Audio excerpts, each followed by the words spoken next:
Yo, my boy, poppin'. That's on the neighborhood, cuz. Say word. What up? Yo, what's poppin' with y'all ashy asses? Nico in the building making aunties back them lashes.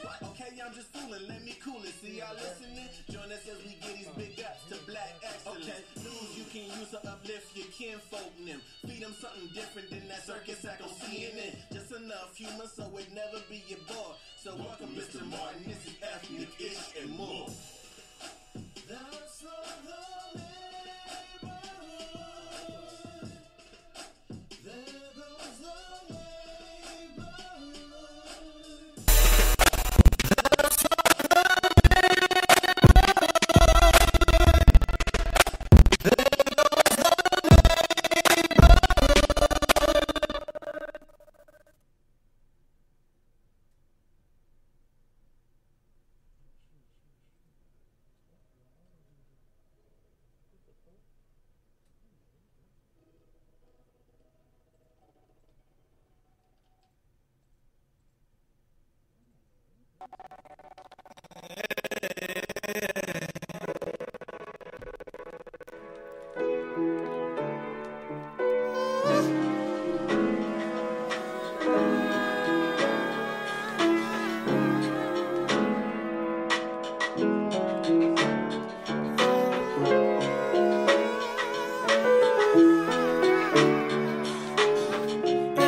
I still got a thing for you.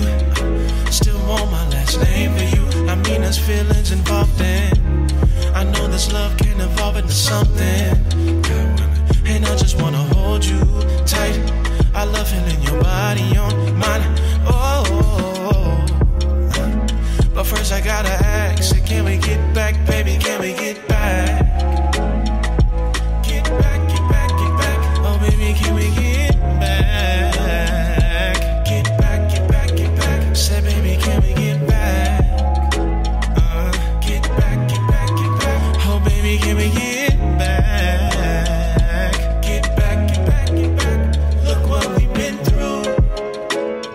If it's not me and it's not you, tell me what we gon' do. Baby, I love you to death, and yeah, I hope this can work. I gotta work on myself, but then she working on her. Said I just wanna breathe and take it all back, baby, give it all back. Can you take it from me? I want it all that, baby, give it all back. Yeah, part of it is me, but I ain't taking the full blame. I wanted something more, baby, give you my last name. Cause you know I wasn't playing no games. Forget the fame, I wanna know, baby, can we get back?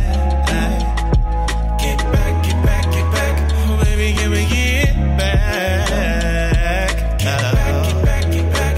Oh, baby, can we get back? Get back, get back, get back.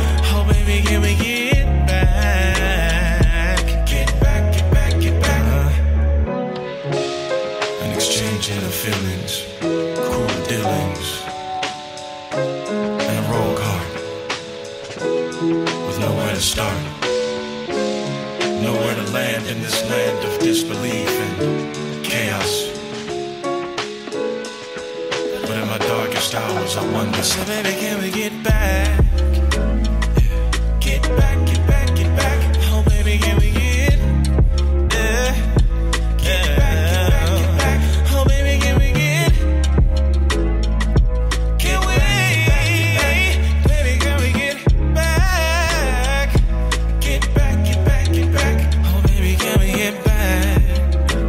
Say, can we get back? Can we get? Say, can we get? Can we get back? Say, can we get back? Can we get back?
just slide. I'm a cool motherfucker, I don't love these hoes. I got vibes to tell, I got eggs to roll, I got seeds to plant, so please don't touch the soul. Fertilize the bull, devil can't touch the soul. I'm a cool motherfucker, I don't love these hoes. I got vibes to tell, I got eggs to roll, I got seeds to plant, so please don't touch the soul. Fertilize the bull, devil can't touch the soul. I'm a cool motherfucker, preacher wife just gave me supper, said I love her, and it's back to Funimation. I got death notes for my demons, I'm a hero to my kingdom. Give my heart, might just go dandy for no reason. I ain't a phantom, I just fathom all that nonsense I've been hearing. But that shit gon' make you drown, don't test my waters or my spirit. Seeing clearer when I smoke alone. McAllister, they wanna raid my home, but I'm a cooler stoner with vibes to sell. I got some seeds to plant, we finna raise some hell. You can't get saved by bills, cause we the principles. They see and wanna copy styles, how them stencils do. But I'm a cool motherfucker, I don't love these hoes. I got vibes to tell, I got eggs to roll, I got seeds to plant, so please don't touch the soul. Fertilize the bull, devil can't touch the soul. They don't move how we move. They ain't like me. I got the juice, high C, even on water I'm smooth. Ran the hood on a lot of quiches, only one of you. Like I'm off the bench, I'm done subbing. Y'all gon' know every chick that I'm talking to, cause this my life. I give it all that's left. See, that's how I write. If I said it once, I don't say it twice. Best rap alive, ain't close, it's nice. Ain't pumping his chest with the brag and the boast. Put the pump to his chest, he in the bag with the roaches you smoke with. Damn. The devil keep changing my focus, I'm back on my ocean. Fishing for dogs in the past, I got caught in emotions. I flow with the current if I dive in the ocean. He's in, he don't think that we had in bars. Pill pop if he offend at all. Different artists, painted blood if I had to draw. Came to cook with crack cause I had withdrawals. Whoa.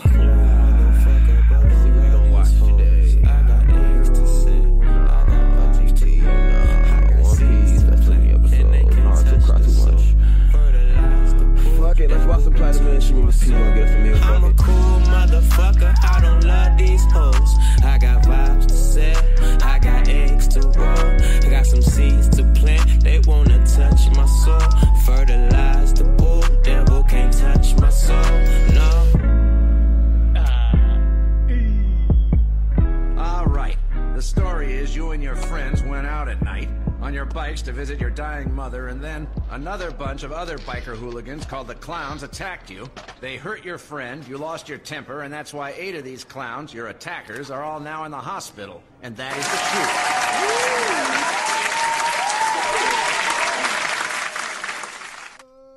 Let's turn it on up. We back on another episode of Ethnic Issue More, episode number 20. Y'all ain't here last week. I said 20, but we ran that back. That don't count. Last week was a motherfucking accident. Reset. I don't even know how to explain last week. All I'm going to say is we got passed back because he was sick. I had my guest ain't show up, and I was fried. Sometimes in life, you got to leave the reefer alone. I've come to the age of conclusion that I know when me and we can be productive. And me, this show, and a blunt ain't it. I've learned that. I'm not doing it no more. So I may do a little smidgen or smidgen, but I'm not finna smoke fully before the show, man. But I got to clap it up. We got Pass in the motherfucking building, man. Oh, man, look, I got a wonderful guest finna join us in a few minutes. I'm going to bring him on, man. I got my dog. I don't know. I was just telling Pass earlier because finally linking with bro was a nostalgia moment for me because I grew up tapped into his content. Unbeknownst to me that I would meet him in my adult years. But if you was in the Midwest, I'm pretty sure it expands out further. But if you really was in the Midwest, you really was fucking with music, then you know the man that's finna come on. You may not because you can't always put a face to the brand. But man, I gotta get, I don't know, I gotta do DJ horns, I gotta do a drum roll, goddamn it, I gotta say, I got my motherfucking man, Adam Murphy's gonna come on from Midwest Mixtapes, we got him in the motherfucking building. What's good with you, Adam? Hold on. Let me get you plugged in. One of these weird chords be picking and choosing when it want to work. Is this one? Let me see. Hold on. Say something for me, bro. Hold on. No, that ain't it. Which one is it? This one. Tweezy and them got like 50,000 chords, man. Say something for me. God damn, why this shit ain't playing through this motherfucker? Is there any more chords? I don't see. Hold on. I can hear you if I turn my phone up, but I can't. Well, something ain't right because I had to. Hold on. Is it?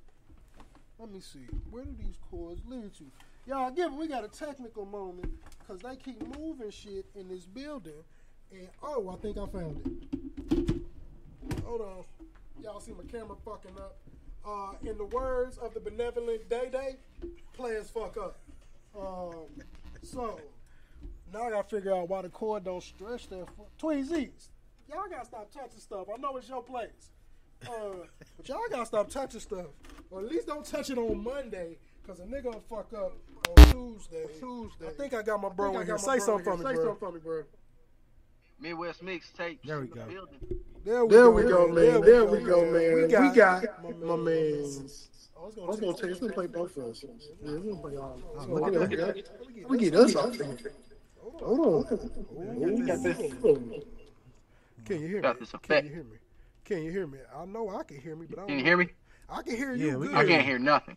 He can't because the people on it. Hold on. Let me bring up. Say something. Damn. That ain't it. So, Hello? Okay. I can hear you good. I'm trying to take away the echoing effect. But I don't think you hear us at all. Yeah, I hear you. No, he didn't hear us because I had muted it. But this extra ass echo that I don't want is what I'm trying to figure out how to get it off of here. But it's because it's playing through this. If I do, one of these gonna turn it in.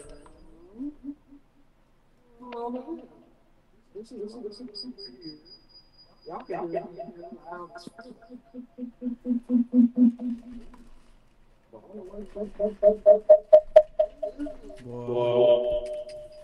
Nigga, that sounds like The motherfucking Matrix in this bitch, man. I don't know, man. We finna fuck with it. This is what it sounds like when you're high. Low key. Low key, he be like, have you ever watched a movie on weed? This is exactly how this motherfucking movie sounds. AD don't play with shit back there. It's this beat. Yeah, I wonder if we just turn it. We should be able to. There's got to be able to turn this. Unplug. Look what the chord. We want to just pull through. Give us a couple seconds, bro. This shit ain't never did all this. I don't know what that's for. Where's hella speakers? But it's coming here. Hold on. Let's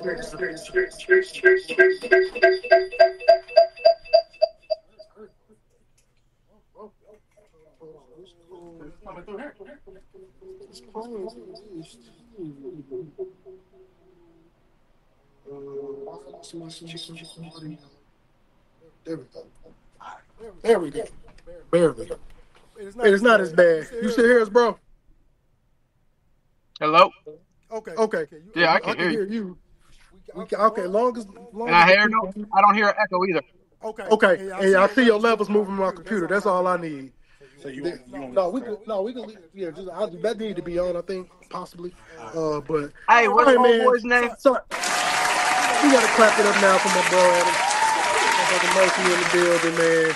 Y'all heard, man, we had a lot of technical difficulties going on because the speaker in the background wanted to do too much at one goddamn time, man. But I call him the man, the myth, the legend, because if you was tapped into the music scene in the Midwest, and like you can't be like half-ass tapped in, like, oh, I listen to Twister. Like, no, nigga, it ain't just that person. Like, you gotta be. It was like giving us our version of that piff as a kid. Yeah, we had that piff, but we had all of our shit.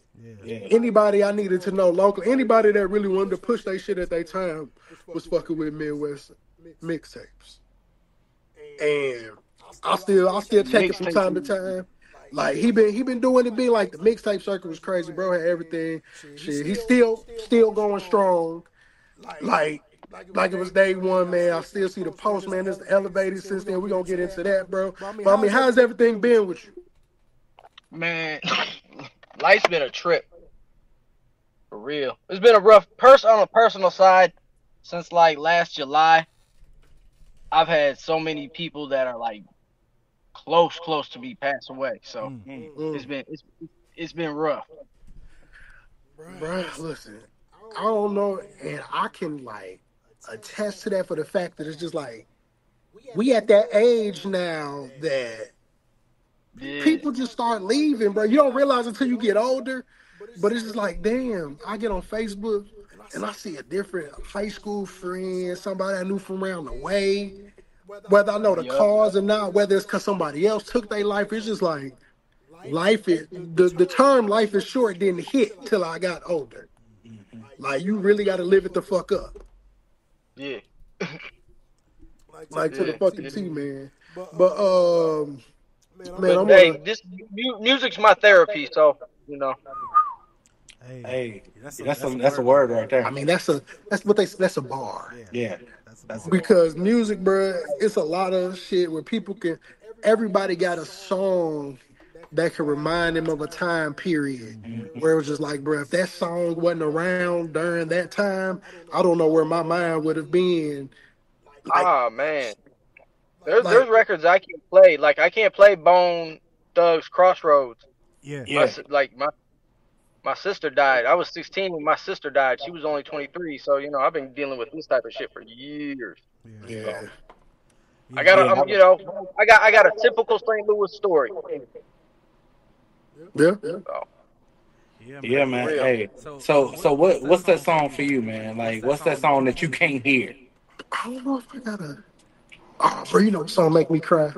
I don't never know the name of it, but the song they sang for Blue on the Temptations. They say that, you know what? I really can't listen to that song. It's Smokey Robinson singing "I Really Gonna Miss You." Yeah, but this shit hit deep. The messed up thing was like, that song was an inside joke, around my friends for years. Because we were like, man, Blue and them short ribs, man. But then my grandmother died, and my auntie played that at the funeral, so I can't listen to that no more. Yeah, it's that connection, bro. It's certain songs I hear in church that you be like when I go to people's churches, when I do be there, and I just be like, bro, why do y'all sing these at the funerals? Like, and I'm gonna connect them together. Yeah. At times that I don't want to be connecting these together. So I got two songs that I can't hear at all. I can't hear them. He Shall Wear a Crown is the church song. That's like my family. Every person in my family that died, they play that song. And I be like, soon as the music starts, I be like, yep, here come the tears. Because it can be somebody I barely know, like the great uncle that I ain't seen in 40 years. Mm-hmm. But it made me start thinking about my granny or somebody like that. And the other one is a song called Donny Hathaway, A Song for You. I cannot listen to that song without crying, bro. Like, and then the fact that Will sing it at the Past Masters banquet every year, and I be like, all right, y'all. You start feeling that bottom lip, get to shaking. Yeah. Like a hungry pit. Yeah, bro, that shit, life's deep, bro. Hey, but to lighten up the mood a bit, though. Yeah. Just people need to check on your mental health. Don't hesitate to take a day for yourself. Hey, I don't know if I can say that better. And I'll tell that to a lot of people who hate missing work, all of that shit. I'm like, bro, if you was to die tomorrow, your position would be posted by the next morning. I literally tell my students that. My students told me that. It was like subs be so happy for you. Like, they should buy you a Christmas gift. And I was like, why? It's like, because you take off a lot of days going to football games. And I was like, you know what? You right. Because I realized like this. It's opportunities to go see the world versus looking at you motherfuckers. You know what I'm saying? And I'm like, shit. Look at y'all, go to New Orleans. Look at y'all, go to Florida. Look at y'all, go to Texas. God damn it, I'm everywhere. Because I ain't trying to look at y'all. Yeah, everybody definitely always take a mental check health for yourself. Yeah. Because I can barely hear. Hold on, bro. Give me 1 second, bro. I'm finna try something right quick. I'm finna mute you right quick, and I'm finna try something. Say something for me. Hold on. Say something, bro. Yo. All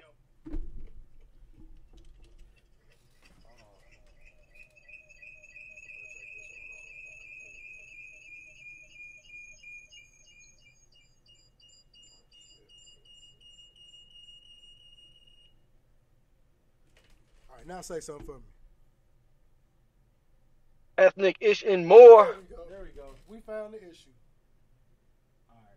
You turn that shit back up now. All right, go ahead. Yeah, it's this one right here. This also.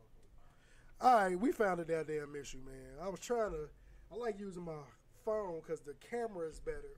But when I'm going through the computer, what it's doing is picking him up as if it's picking all of us up as if we're the people coming through the computer versus just picking up the one person that's coming through the computer for the audio that we need. Sometimes this is why I like engineers, and this is why I appreciate engineers for the work that they fucking do. And engineers are the reason why the artists you love sound like the person you desire for them to sound like. Man, because there's nothing like going to a damn concert and being. I remember, if the at-home producers watching at home, man, I remember I went to Cincinnati Soul Fest back in like 21. Okay. Went to go see the Isley Brothers, SWV, and Ari Lennox, right? Classics. I mean, it was, first of all, it was Ari Lennox. That was worth the drive right there because I love Ari Lennox. She got me through the pandemic. We almost had nothing. Let me. I ain't gonna put our business out there like that.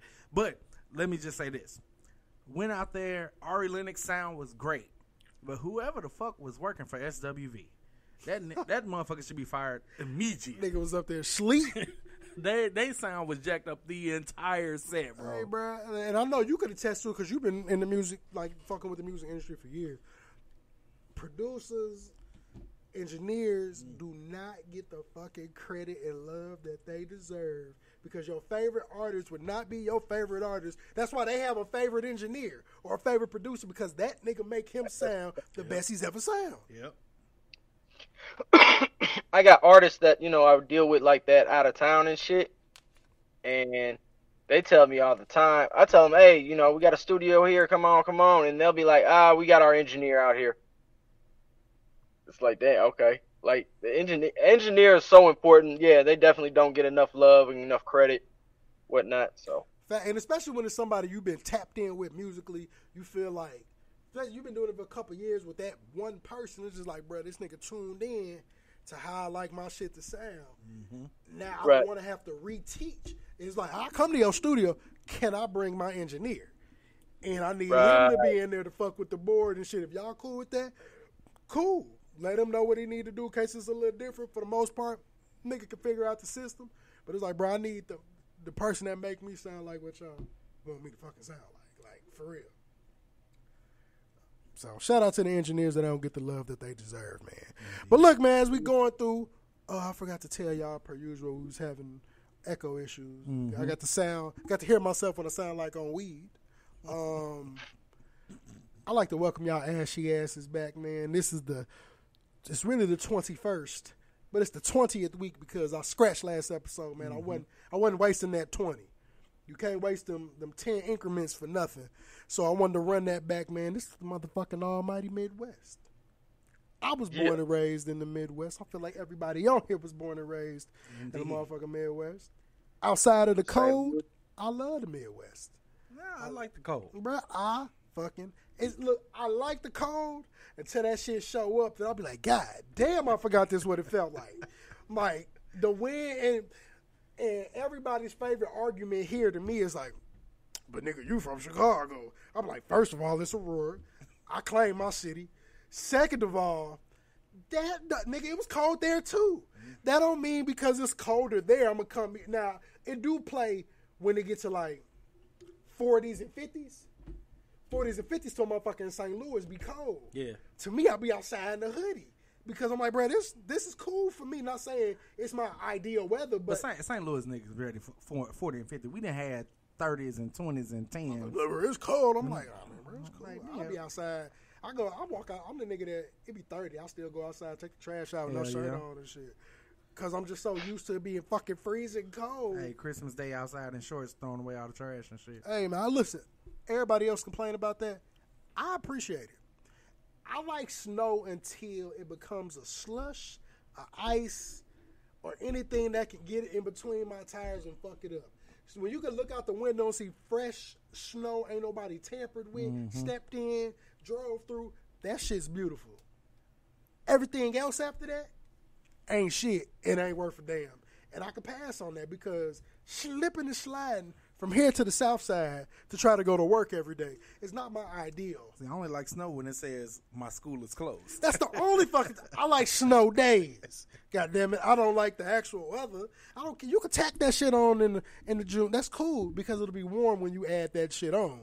I ain't got to deal with the cold. Hell yeah. But man, I got to give out my, I started this thing. As y'all know, I'm a avid shoe lover. Yes, sir. I got a sneaker of the week, man. I got to pull a picture up so y'all can see it real quick. A shoe I actually tried to hit on this week. It really didn't work out in my favor. Then they redropped it again today, in which it once again did not work in my favor. But that's the Lord telling me to stop being financially irresponsible with my money and buying an abundance of shoes that I can only wear once a fucking day. Yeah. But I don't give a goddamn because some people like liquor. Hey, we all got our stuff that we like. Everybody got a vice. Yes, long as I'm not spending my rent money and all of that shit. I be like, once my bill's paid, I put a little bit to the side.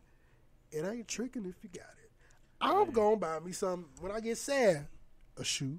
When I get happy, some shoes.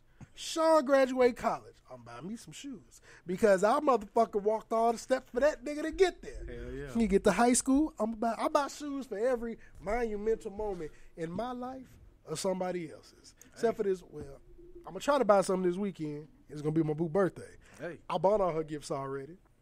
She can leave me alone. Hey, you know what, man? Shout out to buying the boo's gifts. Hell no. I'm going to tell you, because, I really have a problem. And I know the men out there feel me, man. We take the time to actually, think about gifts our women will like. You know what I'm saying? Because ain't no worse feeling than her opening the gift and she looking at you like, what the fuck is this? Right? You know what I'm saying? So we take the time to buy some good shit. Okay. I just wish they did the same for us. So I'm gonna interject on that one on my relationship. I'm just saying, like, mine do it sometime. Me and her have a system. We are not in the business of wasting money. So when birthdays, Christmas, Valentine's, hey, the fuck do you want? Like, I need to know in the tea, we are the send links people. See, I that's what I did this year. I was like, I created a shared note. I was like, this is what I want. Yeah, no, bro. I'm like, hey, send me. We big on that. Oh, I see something. Send me the link. That's all we text each other. Send me the link. And so everything she asked for Christmas, birthday, just send me the link. That way, I already see all these prices. I know how to properly plan for them prices and how to get it out the way. And I also pick my gift. She be like, well, how much you trying to spend? I'm like, nigga, how much you trying to spend? Because my birthday coming too. And I'm going to I got a pair of hella expensive shoes coming. Why? Because I bought something expensive for Christmas. But I knew to go high because I didn't want to. It's just like me buying the shoes for myself. Right. Instead, it feel better when it comes from somebody else. Well, she don't really give me like heads up. I set myself up for failure, really. When I first got with her, the very first Christmas we was together, we was like back in like October. We went to Walmart and she saw something and she was like, I remember I used to want this as a kid. What my happy ass do? Go buy it. So Christmas Day she opened it. Like, nigga, I'm fucking and she was grown. like, oh my God, I love this. And so I put the bar high, so now every year I got to be like, oh no, fuck all that. Hey, what you want? Every time she sitting, I'm like, oh god damn. I'm like, you starting to. Like, I remember when I had to just buy a motherfucker some Swedish fish because I knew they couldn't afford to buy me shit.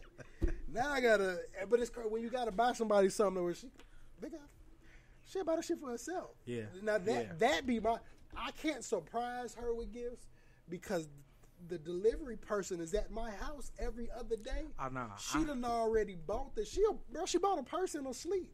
She was like, I don't remember ordering this. I remember looking, but I'm like, nigga, what do you mean? You had to type in all 16 digits, the four digits. No. She got an iPhone. That mug already saved. She was just like, bro, she was like, I got the notification. Wait, look, she held the phone up to her face. That's what it was. Sleep. Yep. She said, I don't remember placing this order. Then this big ass box with this purse come, birthday come. She one of the people like, I'm gonna find a reason to celebrate myself. Yeah. But that's what taught me to start buying shit for myself. Cause I'd be like, man, I don't need to spend that. I'll spend this. Like, nigga, man, you better get you some shit. And I was like, you know what? The delivery man be damn that just as much for me now. Hey, I am at the point where I buy shit because damn it, I want it. Let me show y'all these shoes, man. Yeah, let's pull up the shoe of the week. Shoes for our shoe of the week, man. We got the Kobe 6 Proto reverse Grinches. The reverse Grinch. Now, if anybody know me, girl, I was not a Kobe fan, only because I feel like he was too close to Michael to me, as far as similarities in style. And he was that nigga that he won so much you get tired. That's why I understand why people hated Michael Jordan, because he was doing the same shit, winning so fucking much you get tired of him. But these are nice shoes. Yeah, it is. Now everybody know the Grinch. The Grinch version, these are the reverse Grinch. The normal pair has the green on the laces that you see is the entire shoe, and the laces are red. And bro, this is like when Kobe passed, they really stopped putting out his shoes, man. And then his wife okayed it to let them out. So they released 2. Shout out to Nelson. They released 2 other pair, the White Halo and the Mambasita, which is a nod to him and his daughter Gigi. Right. Now I think Gigi got a pair as well that they put out, man. But it's a fire shoe, man. If you like, I'm not a big red shoe guy, like completely red, but I like these. And it's like a subtle hooping shoe. You can wear it to hoop, or you can wear it to like, man, I'm finna go run to the store. Let me throw these Kobe's on right quick. Right. I know it's a comfortable shoe, so I may go for it, man. It's the box of it and everything. Is those the Grinches right there? In the background right there? Them the Grinches right there, with the green really laces. like I like the green pair too. Yeah. Buying them now, you're going to pay $400-$500 on the aftermarket price. Nah. But, you know, when these do drop, and these actually come out December 15th, they had a shock drop. Was it December? Nah, it was November something. Sometime last week, they had a shock drop. I went for it, missed. I'm in a shoe, matter of fact. Yeah. Me, Marcel, Keita, Roderick, Keno, Dave, we got like a Vern, got like a little shoe group me. Okay. It was a Masonic shoe group and shit, so we always sharing shoe knowledge and all that type of shit. All of us went for the same shoe. Marcel was the only motherfucker that hit. Even though Marcel don't never hit on there for like the shoes he be wanting, like the big time shoes, because this is a shoe, it's hard to get. Yeah. But the first release of the Kobe's, man, they only put out like, one shoe had like 7,000 pairs. One was like, when it's that limited, niggas with them computer bot systems usually win and upcharge them. These, they going to release worldwide. They have about 500K pairs to come out. Nike alone is going to do 300K.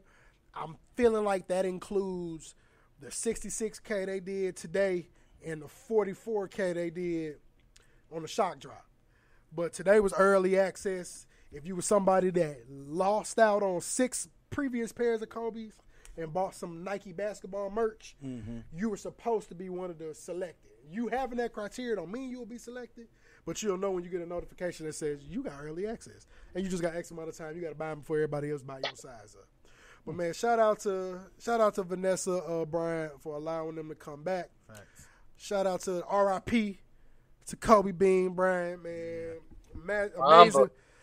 Amazing player. No matter how much you disliked him, you couldn't deny the game. That's what I know about true basketball fans. I hear people hate LeBron for whatever reasons. You can hate him, but you can't deny the nigga's is great at what he do. He may not be your GOAT, but he is a GOAT of basketball. Indeed. Because that nigga's accomplished shit that most people can't do while not getting in no bullshit on or off the court. Well, he was in some bullshit. I mean, I know. It ain't what bullshit LeBron been in. Oh, no. I thought no. Kobe, hell, motherfucker, yeah. How he got out that jam, I don't know. I still don't know how that nigga got out that jam. I don't know, but. What you mean? Hold on. Kobe, Colorado, it don't make sense to you? Deion's out there in Colorado now. What do you mean? No. I understand how the jam happened. Oh, yeah. I understand how the jam happened. I don't understand how he got out of it. Got out that motherfucker. Like, usually, it's either she ain't got shit to prove. All I know is they got that shit to go away. Go away completely. Like, you heard about it getting rid of, but it's just like, nah. They got that shit go. When I heard it come up, I'm like, not the nigga that was fucking with Moesha. He may have did it. I believe he did it. He's Kobe fucking Bryant. Yes. Groupies is throwing that shit. Hell yeah. They throwing that shit. Right. These motherfuckers just got to be smart when catching that shit. It's just like, bruh, you can't fuck everything. You got to use some discernment in this situation. Sometimes you just got to say no. Sometimes you got to. I seen the video where that nigga LeBron had these chicks after him. That nigga moved so fast, he went fast as hell down an up elevator. Them hoes was confused as hell when they got to the elevator. That nigga grabbed that motherfucker, walked down fast. They was like, I was like, LeBron knew y'all ain't finna get me caught up. Right. And so even if he would have talked to him, a picture. That's anything could have been skewed by an angle. Could have looked took. like, oh, LeBron was out here talking. Hell, it's been secret rumors that motherfucking Brian Beyonce. Like, she was at hella games with Jay-Z, but I'm like, nah, he cool with Jay-Z. Even if you did, that ain't my business. If you did, Brian, fist bump, nigga, because, I mean, you did. I mean, maybe it was a lick back move. Like, I know you mess with her. Let me fuck with Brian. Like, that's my nigga. Like, nah, that's what I want. But I wouldn't put it past nobody. I don't believe that shit happened just because that nigga look like he's scared of Savannah. I'd be scared of Savannah. Savannah look like she got a mean hook. Hey, she fine too. She's a gorgeous like woman. she's one of the few like black women basketball wives that are just I see Brian. I see all them kids. I get it. I get it, my boy. I wouldn't pull out either. Then it helps when your DNA strong enough that your kids are great at basketball too. Yeah. So and Bronny just got cleared to How tall play. is she? I don't know, bro. She don't look short. I mean, that nigga 6'8". She look a good 5'10". Cause I'm like, cause all the kids at least 5'11", 6 feet. So I mean, the little girl wasn't all tall. She gonna be the two. It's only 3 kids. The youngest boy, Bryce 6'6", Bronny 6'3", maybe. Damn, damn, Wayne, mama. I love my daddy, but shit. Man, I tell her all the time as a kid. Every time you make me mad. She only 5'7". The angles, because they must shoot from up. Yeah, because she don't look that short. What you put on heels? Put the heels on. You're right. I rarely see her outside of. Usually when you see it, but she would do like how I'd be famous. Say if I wasn't with my girl, or if my girl just became famous out the blue, y'all rarely gonna see me. I'm gonna pop out when I need to. I don't need to be seen. Nigga, I got the bread. I've been with this nigga since high school. I ain't worried. She one of them like, nigga, I ain't worried about it. If you gonna do you gonna do you. I've been with you, nigga. You can't prenup me. He can't prenup her. Because she been there when he was living in broke as hell in Akron as a fucking kid. And still been around. My boy did well for himself. You rarely hear about a good high school story. Did well for himself. And that's why he's one of my favorites. Yeah, man. He's not the GOAT. He's not the GOAT at all. But he's one of my favorites. He's a GOAT. Yeah. He's a GOAT. He a Capricorn too. Oh, yeah. If I had a basketball Mount Rushmore, he'll be on there. Oh, yeah. 100%. Him, Jordan, two guaranteed people. After that is after that is your preference to me. I think that's a great question for later. I think that's a great question for later. We'll toss that in later, man. We'll toss that in later. So, Paz, let me get that Black History fact, man. Hey, man, Black History fact for the week. First of all, yesterday, shout out to the men of Alpha Phi Alpha Fraternity Incorporated. Shout out to the Alphas. Happy Founders Day, 117th Founders Day to the men of Alpha Phi Alpha Fraternity Incorporated. For those of you all that don't know, December 4th, 1906, at Cornell University in Ithaca, New York, 7 men created the first black collegiate fraternity. And yeah, you got to put the collegiate because they weren't the first black Greek fraternity. They're the first black collegiate Greek fraternity. And then also to all my Masonic brothers, yesterday, December 4th, 1807, is the day that our most honorable Prince Hall passed away. So we honor that day as the day he transitioned from labor to reward. So that's our Black History fact for this week. Pass, I actually would like to contribute. Yeah, go ahead, bro. To the Black History fact, I don't rarely do that, but December 4th was the day that the most honorable chairman, Fred Hampton Sr., was assassinated by the police of Chicago. Everybody say murdered. Yeah. When I got to meet his son, he said specifically, words matter. Words mean shit. Assassinated. He wasn't murdered. He wasn't killed. He was assassinated. That was a plot and a ploy to take him out. Sir. Yes, while sir. he was in the womb of his mama's stomach. Like, so. And how calculated you got to be to have that many shots go through that house, and his mama laying next to Fred and not get hit at all. And then the calculation of that was because of the brother that infiltrated. I really don't care to say his name. I don't really remember it at the moment. But he don't matter to me. But he infiltrated the system, and as y'all saw in the movie, but he provided them with a detailed blueprint to the crib to the point where they knew where a pack of cigarettes was at inside of the house. Such a detail. You know how much hatred. Well, it was a mix of hatred, and it wasn't even hatred for the Black Panthers. Right. Hatred of self, as well as being a pussy. Yeah. Because he did this to get out of going to jail. And the crazy thing about it is that if he would have just looked at the foundation of the Black Panther Party for self-defense, he would have seen Bobby went to jail for a while. Huey went to jail for a while. Eldridge went to jail for a while. Angela went to jail for a while. So, like, niggas did that, but you know what I'm saying? They was doing time for a cause. He was finna do time for some whack-ass shit. Yeah. And instead of take the time, they used you as a fucking pawn to go and to infiltrate some shit. And them thinking, well, this is a brother that wants to be I'm not thinking this brother's selling me out to the man. And that shit happened, bro. And me personally, it was a goal of mine to meet his son. And, like, he don't refer to him as, like, my father. He referred to him as Chairman Fred Hampton Sr. Like, that's how he talk about him. And it was dope. I got to shout out to Mike Brown Sr. Yeah. I was tasked with filming I can't think of the exact, it's a black ball gala for teachers and, like, educators and all that shit. And I got picked. Shout out to Melanie that helped because she's on their foundation. I got to film it and create a recap video of it. And he was the guest speaker. And so I was like, bro, I'm trying to film him, but I'm so in tune to what dude's saying. Like, bro, the way the Black Panther, like, they move so militant is dope. Cause he got 2 or 3 little bodyguards that be with him. They Panthers as well. He go on stage, they on stage. Wherever he go, they're going. Well, you know, if you think about the history of our leaders, that even being on the stage is not safe for them. It's not because motherfucker, that's low key. That's how they got Malcolm. It's a target. And if you look at the Honorable Louis Farrakhan, the minister, when he's on stage, you should see how many brothers are actually on stage with him. My cousin's been one. Shout out my cousin Joshua Muhammad now. Hey, went through a phase. He was Josh X for a little bit, but grew up Josh Jones. But he in the Nation of Islam. We was back at the crib. He was with FOI, Fruit of Islam. Yeah.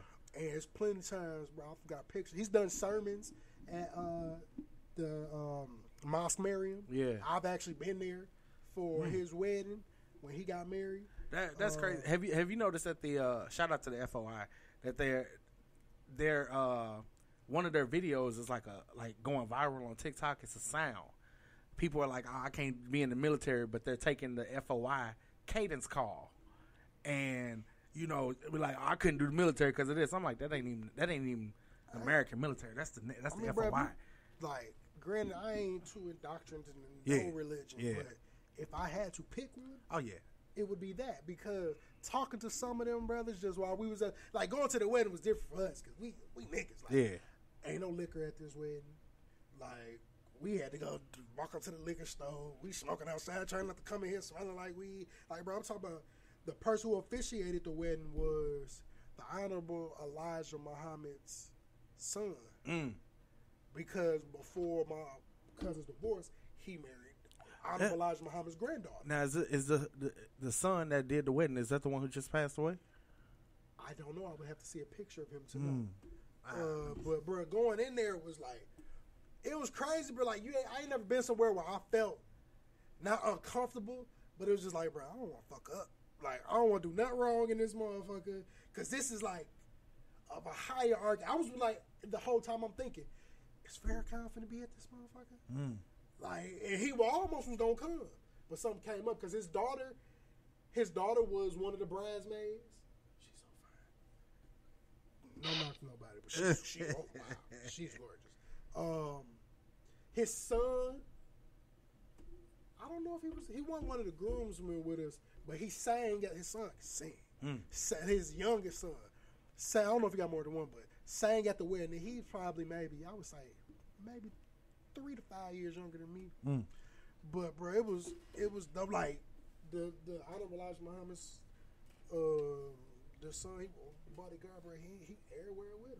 He like shit was dope. Like when we came for the practice, man, I waited in the car and my other cousin pulled up. He like, hey fam, I ain't going in there by myself. I'm like, I ain't going in there by myself either. So I was like, whoever make it first, we gotta wait. Waited, we walked in there, bro. Soon we get to the door. Who is y'all? Ooh, I'm just like, hey, bro, I'm here for a wedding, fam. I don't know what y'all on, bro, but I'm like, nigga, assalamu alaikum. Like, what you need? We had to go through metal detector. We had to get pat down. Yeah. They got their own, like, police task force within them. They not cops, but I don't think they are. But, like, some shit happened with some man on the streets. Like, said some crazy shit to my cousin's little sister. And, like, ran up on the grounds, and, like, she had to report that, go back in the room, talk to them. They do all that shit internally. Like, bro, I would listen to them talk on the phone. They train in hand-to-hand combat. Like, bro, it's deep in that motherfucker. Like, them niggas don't play. Yeah. Like, if I had to have security, bro, and I can't go get me some big burlesque niggas that's in the... That's probably who you want, man. That's probably who you want. And they moving around without a burden. And those of you, if you have not been around a local mosque of brothers and sisters in the nation, just look at Godfather of Harlem? Yeah, the Bumpy Johnson story, and see how the FOI and the nation moved in dealing with Bumpy and Malcolm's relationship. Man, bro, shit deep, man. Shout out to the nation. Yes, sir. Shout out to the Fruit of Islam, man. Y'all to keep doing y'all thing. Hey, man, I'm putting it out there, man. If somebody in the nation want to come on the show, talk about the teachings of the Honorable Elijah Muhammad, I would be more than welcome. I'll come. My cousin do it virtually. Hey, I say let's do it. Just for them to have the opportunity to see his time schedule because he live in L.A. Okay, but I'll check that for sure. We can definitely make that happen. But as always, man, rest in power. Yes, sir. To Chairman Fred Hampton Sr. I always wonder like how that movement would be. I mean, it's still prevalent. Yeah. How that movement would be today had he not been taken away. And he's on what, but 23, 24? I thought he was 21 when he passed. It may be that, bro. But I'll say this. I think the movement may not have changed very much, simply because the fact that as much of a threat as he was, because he wasn't just uniting black folk. He was uniting poor people. He was uniting Asian people, gay people. Like, he was uniting all these marginalized groups against the system. And anytime you get that type of power, somebody going... They have to. Yeah. It was one of them, like, you want him to be here, but if you're on the government standpoint, it's like, you get it. Yeah. Because, like, he could have took over. Yeah, they was going to have to... Oh, man, that man was so far ahead of his time in his thought process and all that shit. 100%. To be that young. Yeah. And to be able to attract the masses the way he did. Mm-hmm. But hey, you from the Chicago area, so you already know a lot of those different organizations and nations out there. You know, like at the end of the day, boom. Some of the most deeply spiritual people I know are vice lords. Yeah, I know a bunch of them. Man. They solid dudes. Like the most solid of if you gotta go in gang terms. Yeah, the most solid people I've met was at the Vice Lord Nation. Like they ain't on the bullshit. They're here for I hate how far we deviated from the initial reasonings of gang. Mm-hmm. Like when GD, you can tell when somebody is for the banging part of it, or they for the philosophical teachings of it, because they're referring to truly growth and development. Right. They not referring to we out here boo, and the little nigga so far gone that you could release Larry Hoover tomorrow and he couldn't bring them back. Yeah. Because they whole mindset is so far removed from what they tried to build, and shit just crazy, bro. Man, hey, Nico, I think it's time that we go to the corner, and you get your mic, and we pass that collection plate around. Well, as y'all know, I get to do my favorite thing called the numerology corner. Yeah. We got the number 20, man. Y'all ain't really get to hear it last week. I told y'all I was fried, died, and laid to the side in this bitch. I don't even know what I was saying. But the number 20 is a communication from the angels and the divine powers that you on your way to success in life. You have all the affection and assistance that you need to accomplish your goals in life. You will be able to live a life of stability, peace, empathy, and accord. And there will be zeal and brightness in the journey of life. I don't know who needed to hear that, man, but just know the powers that be, whomever you believe in, whether it's your ancestors, a God, Buddha, it's like the Islam going on, Allah, the whatever you do, man, just know, stay steadfast to yourself, stay steadfast to your mission, stay pure to yourself, stay pure to your mission, and just know that you have all the necessary tools and qualifications to get through the doors that you need of life. It just takes some distinct knocks, man. That's all it needs, man. You just got to knock on that door, and it will bring you in, man. Seek it, and you shall find it. All right, it shall come. All right, now, preacher, I see you. I see. The collection plate get passed from time to time around here, man. Like, I feel like we ain't had no real deep one. That's a deep weeks. That's a deep one. But I mean, bro, it's just like, and my favorite part is you will be able to live a life of stability, peace, empathy, and accord, and there will be zeal and brightness in the journey of your life. I feel like I could have just used that part alone. Yeah, because a lot of people don't realize the darkness that's surrounding them. A lot of times it's because they choose to stay there. They choose to stay there. They be like, man, you know what helps? You got to get yourself people, out. A big thing that help you get out there of darkness is accountability. Accountability is the light that you seek. Yeah. If you can hold yourself accountable for the things that happen in your life, the things that go wrong or go right, because a lot of people don't give themselves the credit for when things go right. And I don't want to say this as a bad term. You always, especially within our community, it's always another power or be that made that do. Another power gave you the discernment to put in the work. So yes, praise whatever higher power that be for you that gave you that discernment, but you also need to praise yourself for staying steadfast to the journey. To literally staying steadfast to the journey. You gotta believe in yourself. You know, we pray so much that we feel like only one person made it happen, but you had to have some belief and faith in yourself. And it ain't. It's a chain reaction of things. Once you set that prayer out, you don't know me coming past you. You a part of that journey. Me having Adam on here today, that's a part of that journey. It's just like whatever you do, take the bumps and motherfucking bruises. Hell, I can speak to you, Adam. As a matter of fact, I'm gonna let you just talk on that because I feel like it could build off of that into what you do. You ain't as we talked a long time ago, you didn't originally create Midwest mixtape, but you got it from somebody who didn't know what the fuck to do with it. Right. And That's if correct. you didn't divest yourself into this, and how long ago was that? Man, I bought the site in late 2008. I bought the site in late 2008. It was created in like 2004.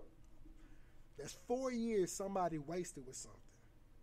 4 years somebody, I ain't gonna say wasted because they got it to where it needed to be, and they would have wasted it had the baton not been passed, had they not knew when to call it quits. And the person who needed it, sometimes you don't, I be explaining that to kids, man, or just adults, period. You don't always have to be the first to do something. It's all about what you do with it when you got it. Like, you hear niggas like, you'll get a woman, I mean, that's cool, nigga. You could have been the first nigga to hit it. Yeah. I'm doing it the way it's supposed to be done. That's why I'm still with it. Exactly. It's just like, it don't matter who is the first of doing something. That's cool for the nostalgic purpose. That's cool for the history books to say I was the first. Soulja Boy loves to tell everybody he's the 1st. It ain't too many he could tell people he was the greatest of doing it. Yeah. Outside of getting people to watch YouTube and all that shit, I stand 10 toes on that. Soulja Boy was the first nigga we was watching on YouTube. Soulja Boy was the first content creator that we knew of for real in the social media age that was making shit that made niggas do that shit. I didn't even know how to do that shit back then, but I knew how to get on that motherfucker and find his shit. Yeah. Like, I thoroughly watched that. Soulja Boy had me wearing big-ass T-shirts with Superman, that whole spray painted on there. I had glasses with my name written across of it. I am one of the few people that could tell you I went to a Super Sweet 16 party with to Gerald Levert's niece. She grew up in my city, close to me. Her Super Sweet 16 was like how they was doing it on the show. She had Soulja Boy and A-Rab come to that motherfucker. This is before he got cranked that Soulja Boy on the radio. I've been following the movement, like when you had to get all his shit off LimeWire. You didn't know if it was gonna be Crank That Soulja Boy or if it was gonna be some creaky noises or somebody else's song. Like, you didn't. It took 3 days to get the shit. Like, bro, I was on stage with Soulja Boy doing the shootout dance with Shoot. Let me get him shoot. Like, I brag to Bree about that shit all the time because we fucks with him. Yeah. And then she got to do it when he came here. She bought the tickets, took Brian and Pat. They got to take a picture with Soulja Boy. He grabbed the phone, sang it to it. Like that type of shit is when it's cool to be the first. Yeah. But just explain, bro, just like your journey into, like, once you got it to now. Just kind of go over there, like, briefly. We're going to get into it deeper for real. I just, boom, I've always looked at our region. We never got the shine that we get, We, just like we were talking about the other day on social media, we watch our artists run to these other regions and get monetarily raped on some, they pay the high, excuse me, they pay the highest tax to get the lowest fucking value. Yeah. It's horrible. And I wanted someplace for us to have. Some, like, us. And I mean, us is the Midwest. I'm talking Kansas City to Cleveland, Youngstown, Ohio, up to Flint, down to, boom, even, I got Kentucky in there too, because I consider that part of the mid region. So it's, we've never had nothing of our own. And I always thought we deserved to have our shit. Yeah. Because boom, our artists really didn't get the opportunities. And just to make it pop. Yeah. I had to travel. Yeah. And still doing it. And that's something we're going to tap into because people don't understand the power. And I want to say it as positive because you got positive and negative in this sense. But the power of positive networking. Like, you have to, and I struggle with that because I'll tell people I'm the most sociably antisocial motherfucker you going to meet. I have the ability to be in them rooms, to talk the talk, to walk the walk, to mingle the way I want to. I fucking loathe doing it. I hate leaving my house outside of work, this show, and shooting videos. I'd rather be at the crib. It's safer. Yeah. Like, just even this, normally, I would be in studio with you.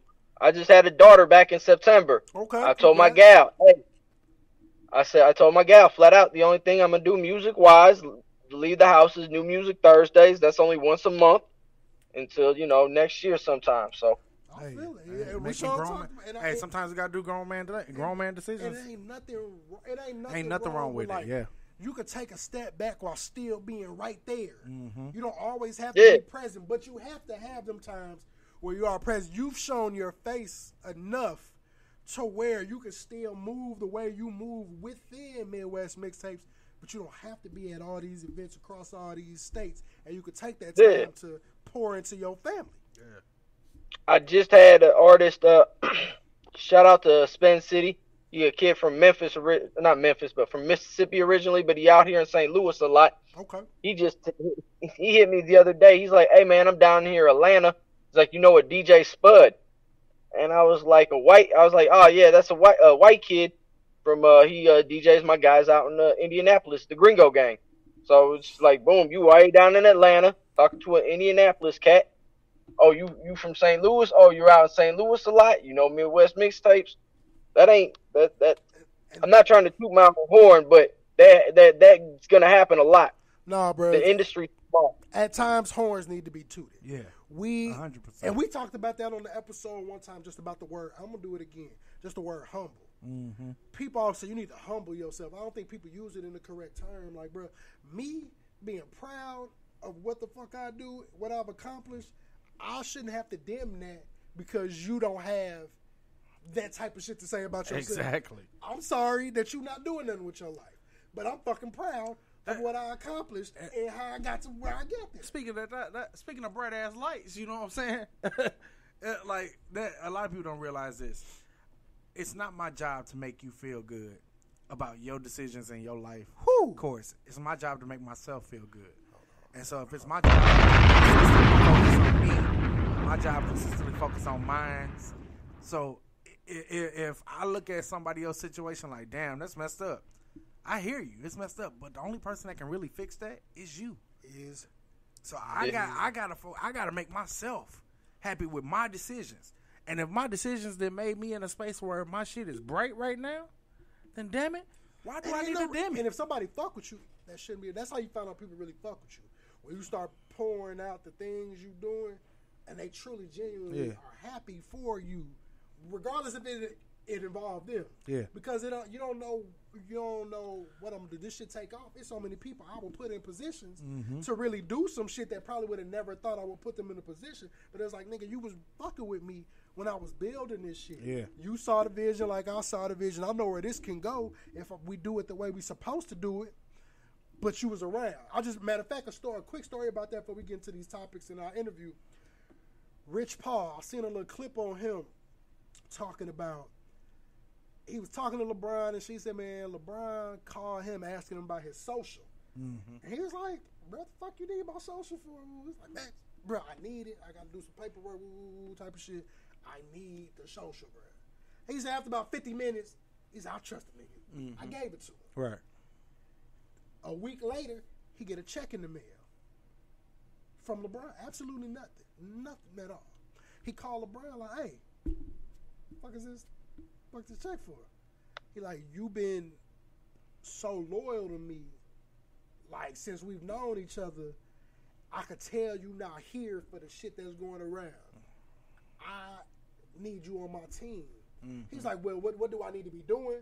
Like, I just don't, he's like, I don't know what role I'm going to have you in, but because I know you'll be loyal to me, I just want to get you on a payroll now. Right. So he was paying him, I think he said like 50 bands a year before he got into the role he in now, just for being a loyal friend to that nigga. Yeah. Like, I could work a job if I want to, or not. I can just collect this 50 bands and I'm gonna still be around, dude. Yeah. And then that led him now to he's the #1 sports agent, fucking finna marry Adele. That's what he got? Adele, yes. Yeah. Like, yes. Like, from Akron, Ohio to Adele. And I'm like, I ain't the one to two white girls, but it's fucking Adele. Like, nigga, he be having Adele, like, bro, course ass, she be out here kicking it with the homie. He had her on the block in Akron. At his people crib one day. I'm like, Think about you going to your grandma's house. You walk in, you call your cousin like, nigga, why this nigga Rich got motherfucking Adele sitting on grandma's couch with the plastic on it, and they ain't told nobody she was coming to the hood. I'm looking at the He straight pictures with like, her, bro. Like, and it ain't for the bread, because shit, he caked up. She way more caked up than that nigga, and he's super caked up. Bro, just off the 4 people alone getting to the lead, bro, he got them niggas like damn near like $1 billion, close to $1 billion in salary across the way.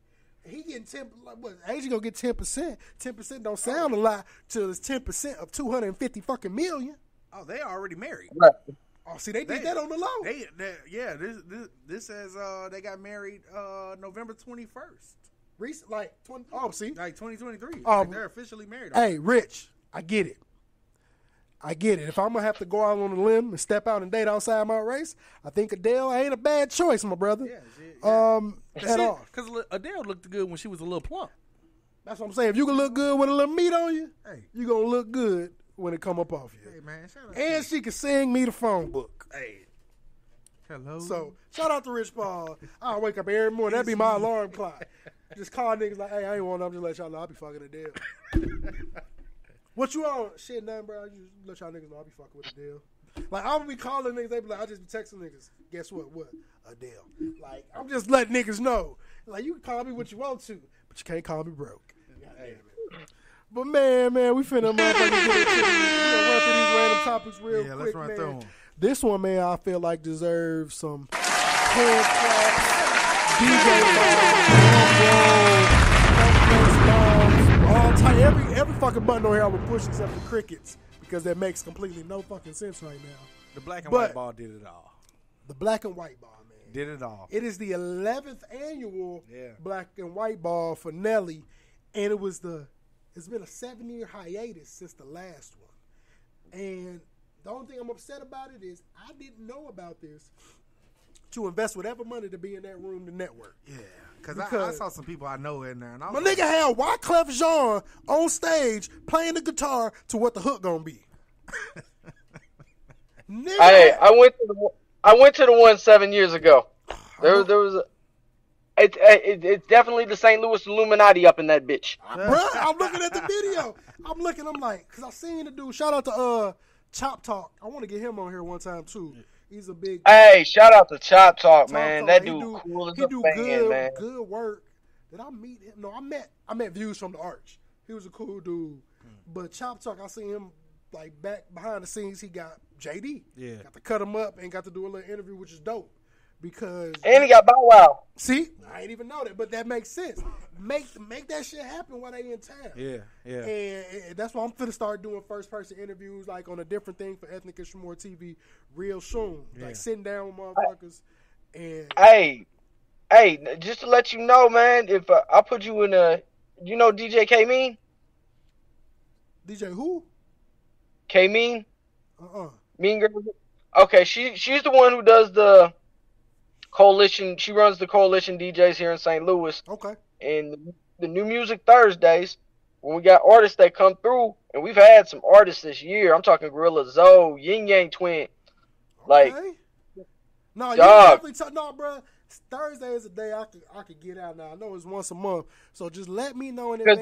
Because they do like a media. Excuse me. They do a media thing. Okay. Beforehand, like, yeah, that's definitely something I can definitely get you involved in if you want to be involved. Bro, because I got all the equipment. Yeah. I needed to invest in the good lavalier mics. I did that. Shout out to DJI. I cashed out a good $350 on them motherfuckers. But they good, bro. You either clip it. I got the cord to run it up. I can plug it into a computer. Not my computer. Yeah, I can do that too. I can plug it in the camera, or I got the adapter to hook it up into the phone. And we can just talk right then and there. And I've done it before at a show. I just popped out with it one time when I went to a concert, interviewing the people that was there.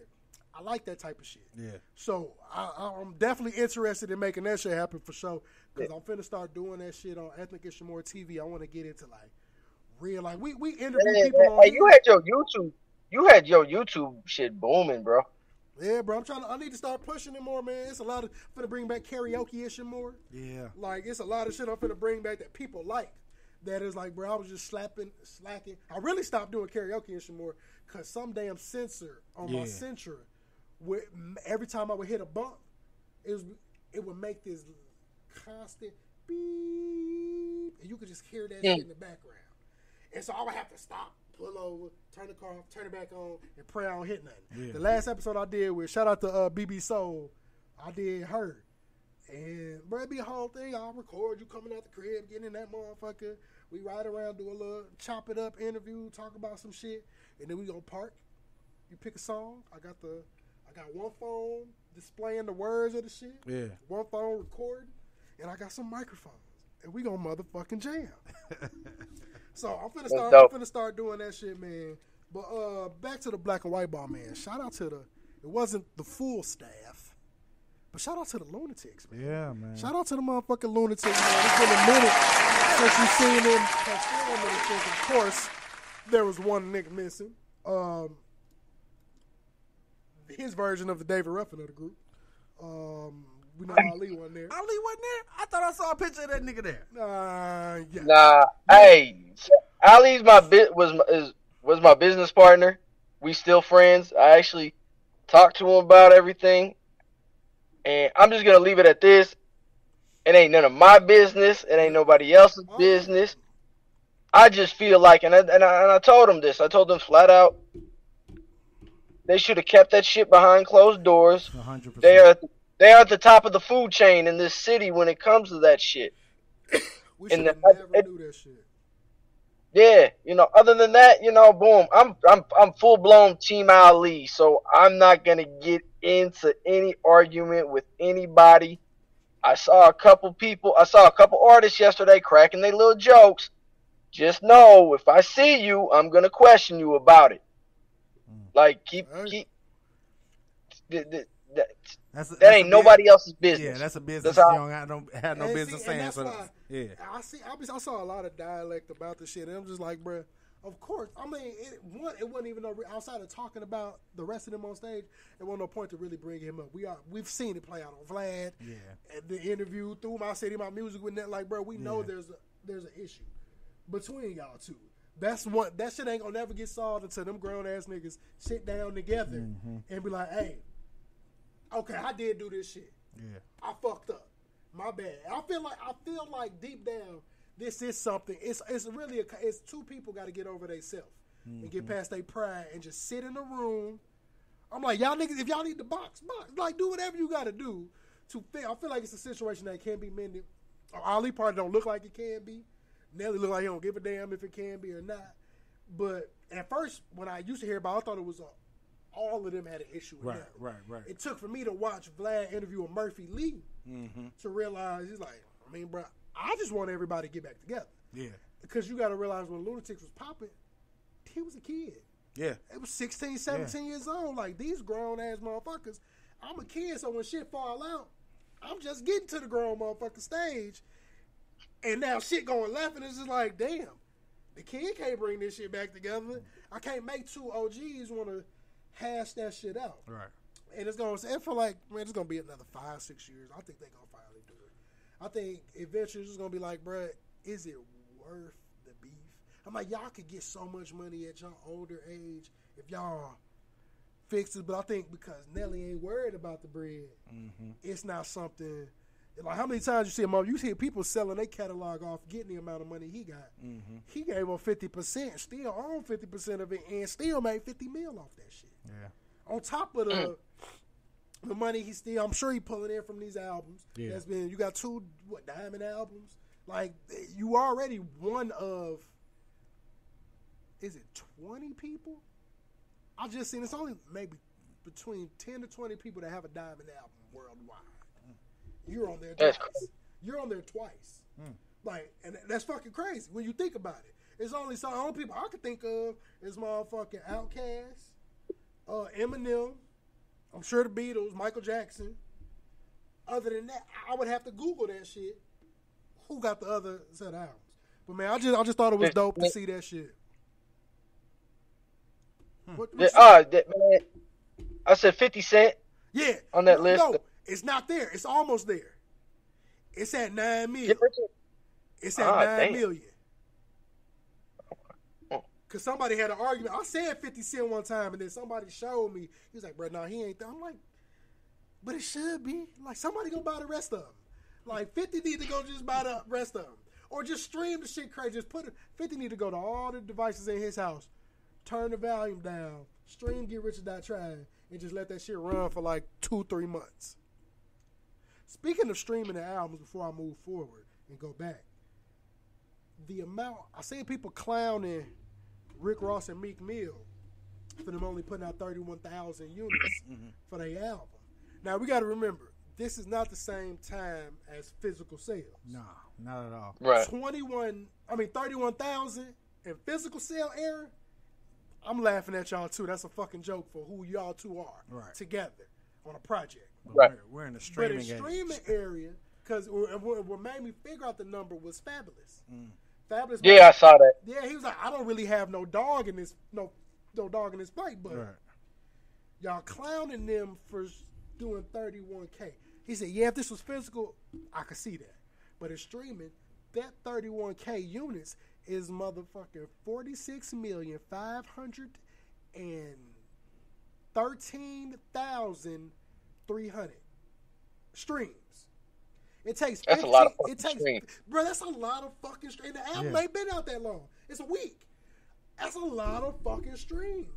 And that's a lot of streams. It takes 1,500 streams to give you one album sale. Which is ridiculous to me, because you would think me just playing this bitch from the beginning to the end should get them an album. That's like me. Well, you know, the thing now is, you know, remember when iTunes first came out, you actually had to buy the album, buy the songs on iTunes. Yeah. Whereas now, with Apple Music, shit, I can. And the crazy part is you still can buy the album. You still can buy the album on iTunes. I don't know why they do it.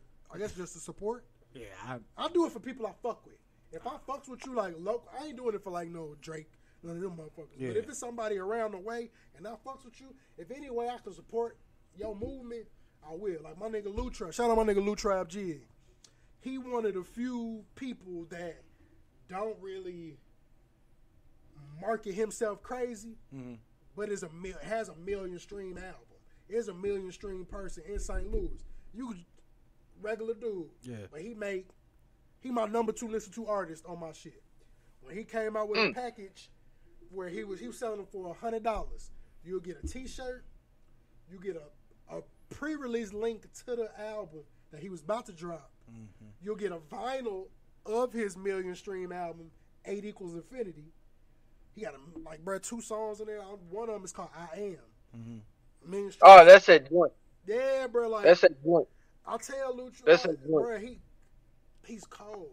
And I play his music all the time on here. Yeah. I told him, I'm like, bro, if I had it, I'm like, bro, you're a new age version. If a kid was to go listen to Andre 3000 as when he first came out of Outkast, that's the vibe he give me. Like with the cadence, the flow, the wordplay, and he be rapping and be talking about some shit. But everybody don't get to that point. So, but him being a smaller artist, even though he got numbers to prove he making some noise, that's the type of shit I support. Like, because I support him, he support me. I ain't have to pay the full amount for the package, but he hit me up like, bro, you fuck with my music, for you, I do a discount. If you want to buy this, I instantly sent him the bread. Because I was going to do it for the full price. Right. Until he hit me up. I'm like, well, shit, if you're going to bless me, I'm going to get it right now instead of wait a week or so. But I had it in my plan. And I'm finna buy a record player just to play that out. Yeah. I was thinking about I've been definitely thinking about getting a vinyl joint. Hey. Now, you know, when we talked about this, you know, we both had to have our little moment. You know, man, Nelly at the Black... I hope it ain't true, because some people saying it ain't true. From the look of it, it is true. Nelly done knocked up Ashanti, y'all. Nelly did exactly what Alexander Nicholas Martin would have did in the 3 to 5 month span when we rekindled this love. Yeah. Day one. And he shooting had the to club do it in up the first week. Because I don't know how long they've been back, but it seems like a good 5 months to a year that they've been fucking with each other. Shoot the club up. If it was the 5 months, she's showing at a 4-month rate. Nelly knocked that motherfucker up in the first month. It was like, girl, I'm not, what you need me to do? I ain't playing with you no more. I'm serious. But I'm going to show you how serious I am. I hate seeing all the think pieces about her being too old to have her first kid, and then how you gonna get her pregnant and he ain't even put a ring on. First of all, let's mind our broke ass business. Exactly. If we mind our broke ass business, life will go. But I don't worry about what rich people do because they don't worry about what my broke ass is doing. Facts. Like, Facts. I make comments because I have to talk about it on shit like this. But Nelly, more power to you, because if Ashanti would have gave me the opportunity, in the words of the great philosopher Little John, all skeet skeet motherfucker, all skeet skeet goddamn. I would have shot that motherfucker up in the first 15 seconds. Shoot.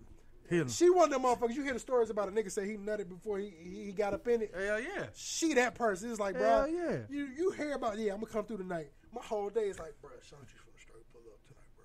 You and that motherfucker cleaning shit in the house you ain't even remember was there.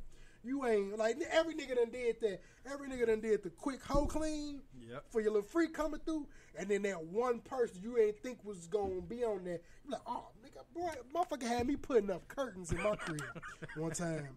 I ain't had nothing but sheets. I was like, I can't be like that. Boy, I went and bought all these curtain rods, put up different curtains in all the room. I'm in there buying wet wipes for the bathroom, new floor mats for the shower, because I don't know what may happen. I have We've had all that. been, everybody's done that. it. I remember going to buy Bath and Body Works candles. And them heifers don't be worth a damn. We didn't buy Bath and Body Works candles just because Hey, somebody shout was out to coming Bath through. and Body Works candles, because I bought them motherfuckers for me. Somebody put me on one time, and I went down a slippery fucking slope of just ordering from Bath and Body. Bro, I was at one point, bro, I had spent like $300-$400. Like, over the course, I'm ordering. They do them deals for the candle. I'm ordering. I'm finna get my little 10, 20. But them bitches smell good. Yeah. And they fucking strong. And they last. Shout out to Mahogany Teakwood. Yeah. Smell, Mahogany teak. It's like grown nigga. Yeah. Like grown. So you come in the crib, like you got the little girly candles you bought. For when you do invite somebody over, you in the crib by yourself. Like, yes, I want my shit to smell like cherry blossom today, bitch. I don't give a fuck. I don't care if you're not coming over. I would like to smell good too. Yeah. But that Mahogany Teakwood, how you walk in the house, be like, nigga, it's my shit. I had the Mahogany Teakwood body wash. Yeah. Nigga, I had the body wash. The body wash, listen, lotion, all the that. slippery slope Yep. didn't stop and or start with the candles. Oh, yeah. It started with the body, but the only thing, they make you smell good, but they dry my skin out like a motherfucker. Yeah. You know what's a good one, niggas? No, that's a strong one. Forest. They discontinued it, but they got that like.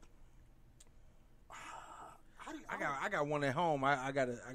It's like a maroon velvety color. I know what you're talking about. I just finished that one up. Yeah, I can't think of the name. Shout out to Bourbon. Listen. Shout out to Bourbon, y'all. You gotta learn the combos. Oh. Mix bourbon with teakwood. Tell Maria she's welcome. Duly noted. I was mixing the body wash together, bro. The smell that shit put together. Then you come out there and layer with it. I had the cologne. The colognes ain't as strong. Yeah. I ain't a big fan of they bought the I ain't like the colognes because they don't last long. Yeah.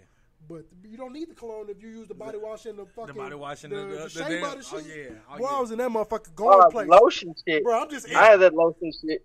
Boy, I'm going to the store that lotion just cause. Perfect. You got to get a haircut and put on Bath and Body Works Mahogany Teakwood and just walk through the mall. I feel like you can tell by the way I use my walk. I'm a Roberts man. No time to talk. That's how I feel, bro. I feel like that shit make you got to tune the door open. I feel like chef, he's a bad man. I just want a whole bunch of women from different stories to pop up their head. Shut your mouth. I only talk about Nico. Like, bro, I'm finna go buy me something this weekend. Hey, I'm on it. I ain't bought none in a minute because that shit was having me ashy than a motherfucker, even with the lotion. I don't know if everybody's musically inclined to have tuned into this, but Andre 3K, the new Blue Sun, reached in his first week number 34 on the top Billboard 200. Hey, I feel like it's off the strength of he's giving me so much amazing music that I owed it to him to listen to his artistic view this time around. I'm not gonna act like I'll be in the club doing this to it, but I do yoga to it. But you know what I've done to it? I've allowed I've played it the entire album for my students. when I be like, all right, it's time to get to work, and then I just put that on. I call it mood music. Yeah, it's meant to give you peace, tranquility. I read all the little think pieces, but it's supposed to be at 432 is it megahertz or something, where it's a frequency wave that's supposed to bring you a tranquil. Every song is at that level. That he intentionally did that. It's supposed to be of like a healing sound. I play it for the kids. Like when I got to be the one in the gym in the morning, we'll do jazz. But when I got the thing, I've been playing it. I started on song 1 and just let it ride. We be in there maybe 20 minutes. So I don't even think it's that long for real. They come in there, 8:45, 9:05. It's about 20 minutes. Yeah. And I just let the shit play, bro. I do it when I be editing and I ain't got to edit to music. I'll just play it in the background. And it's one of I did it to yoga the other day before I went skate. Just close my eyes and do that shit, bro. Do that shit. I listened to it and then went to sleep. I ain't had such a deep sleep in my life. It's fire, bro. I might have to try that. Of course, I ain't finna blow it up like, oh yeah, nigga, y'all niggas some haters. You need to open up your third eye and go buy you a motherfucking whistle and a flute, and now you shall be inclined to do this. But I think if you having a bad day and you just want to chill, like you don't want to be in peace and quiet, you want music, but you don't want no turn shit, you don't want no words. I just want to close my eyes and just lay. If you really relax yourself, bro, it's meditation music. Indeed. Hey, man, Derek Chauvin got stabbed 22 times. Did I say that with a smile on my face? I just think about it. Karma is a motherfucker. I'm just thinking about it. You remember the show Oz? I could just imagine that Adebisi ass walking. Boy, first of all, we sucking Adebisi. Adebisi used to have that motherfucking hat rolled up right here in the corner of his head like this. It is Adebisi. Adebisi. Bro, I used to be like, that nigga made a line of hats off of that. Did he? Yeah, bro, was selling them little ass corner. That's why I thought T.I. was wearing his hat like that as an old Adebisi. I fucks with that show. Speaking of jail, that nigga see murder. Monica, bring you in them sandals from that video to the front. He said it's just one of them days, Monica. It is. I need you to sit on the curb, let that big toe hang out them white sandals while they was scraping the ground, and listen to me. I want you to really, Monica, listen to me. Monica, listen to me. How in the hell did you allow a motherfucker to break your heart from jail, doing life, and you're going to put in the post again? What did George Bush say? Fool me once, shame on you. Fool me twice, shame on me. Oh, no, he said, fool me once, shame on you. Fool me twice, you can't fool me again. Fool me again. Yeah, that's what it said. It's just like, what the young folks say, stuck on stupid. Man. How in the hell you let a nigga with no chance of getting out break your motherfucker? What did I need to know this. Monica, can we interview you? Because I need to know what he said through that JPay call that let you know that this was over. I ain't mean to do that, but that this was over. What could a nigga who ain't got nothing but time on his hands? First of all, ain't nothing smoother than a nigga in jail. Because the shit that they be getting women to do, I've seen nigga pull a woman that he never knew before jail. Girl, how do y'all fall for that? That's how do y'all fall? I be watching Love. I remember. Post that question tomorrow, ladies, and I mean this with no disrespect. But how do them the same chicks that be asking for men to have $100K in the bank and shit, man. But this nigga got 3 noodle packs and a pack of Haribo gummy bears in his dorm. Nigga live in a dorm with another nigga. Bro, it be some wild shit happening. He got cigarettes on deck, though. Bro, first of all, niggas in jail be living better than me sometimes. I seen a nigga in jail with a full Outback steak meal, and I had $20 in my account. And I said, well, I'm finna go rob somebody so I could get an Outback meal. Because how the hell is y'all niggas getting all this shit? Bro, first of all, I was Twitter. I don't like Twitter for good reasons. I love Twitter. Yeah, depending on which time of Twitter. But this time, I like Twitter for X. Yeah. But X go too far sometimes because I'm scrolling. That's how I know niggas in jail everybody need to be reprimanded for that shit. Because it's a nigga in jail that got a fucking OnlyFans. And he's fucking with other niggas in jail. And I'm like, you just scrolling through your timeline. And I'm like, I stopped. I wasn't even on the phone anymore, so I picked the phone back up, and it was the first thing when I refreshed it. And I'm like, I just see a nigga in the camera, and I'm like, bro, what the fuck is he doing? Then you finally notice the little thing in the corner. I'm like, boop. Oh, hell no. I'm shutting the damn jail down. Because why is this nigga? And I'm like, he's blurring these niggas' faces out. But I'm like, y'all niggas allow this nigga. What if somebody see your tattoo and say, is that Antoine? Antoine, did you let a nigga named Jerome click your wee-wee in a jail cell as you came back to Brenda? And Brenda, I wonder how she got that package. How she got that itch that she can't scratch. Brenda had a baby. Y'all niggas need to be reprimanded. Everybody don't need to be there, but that nigga need to be under it. God damn it.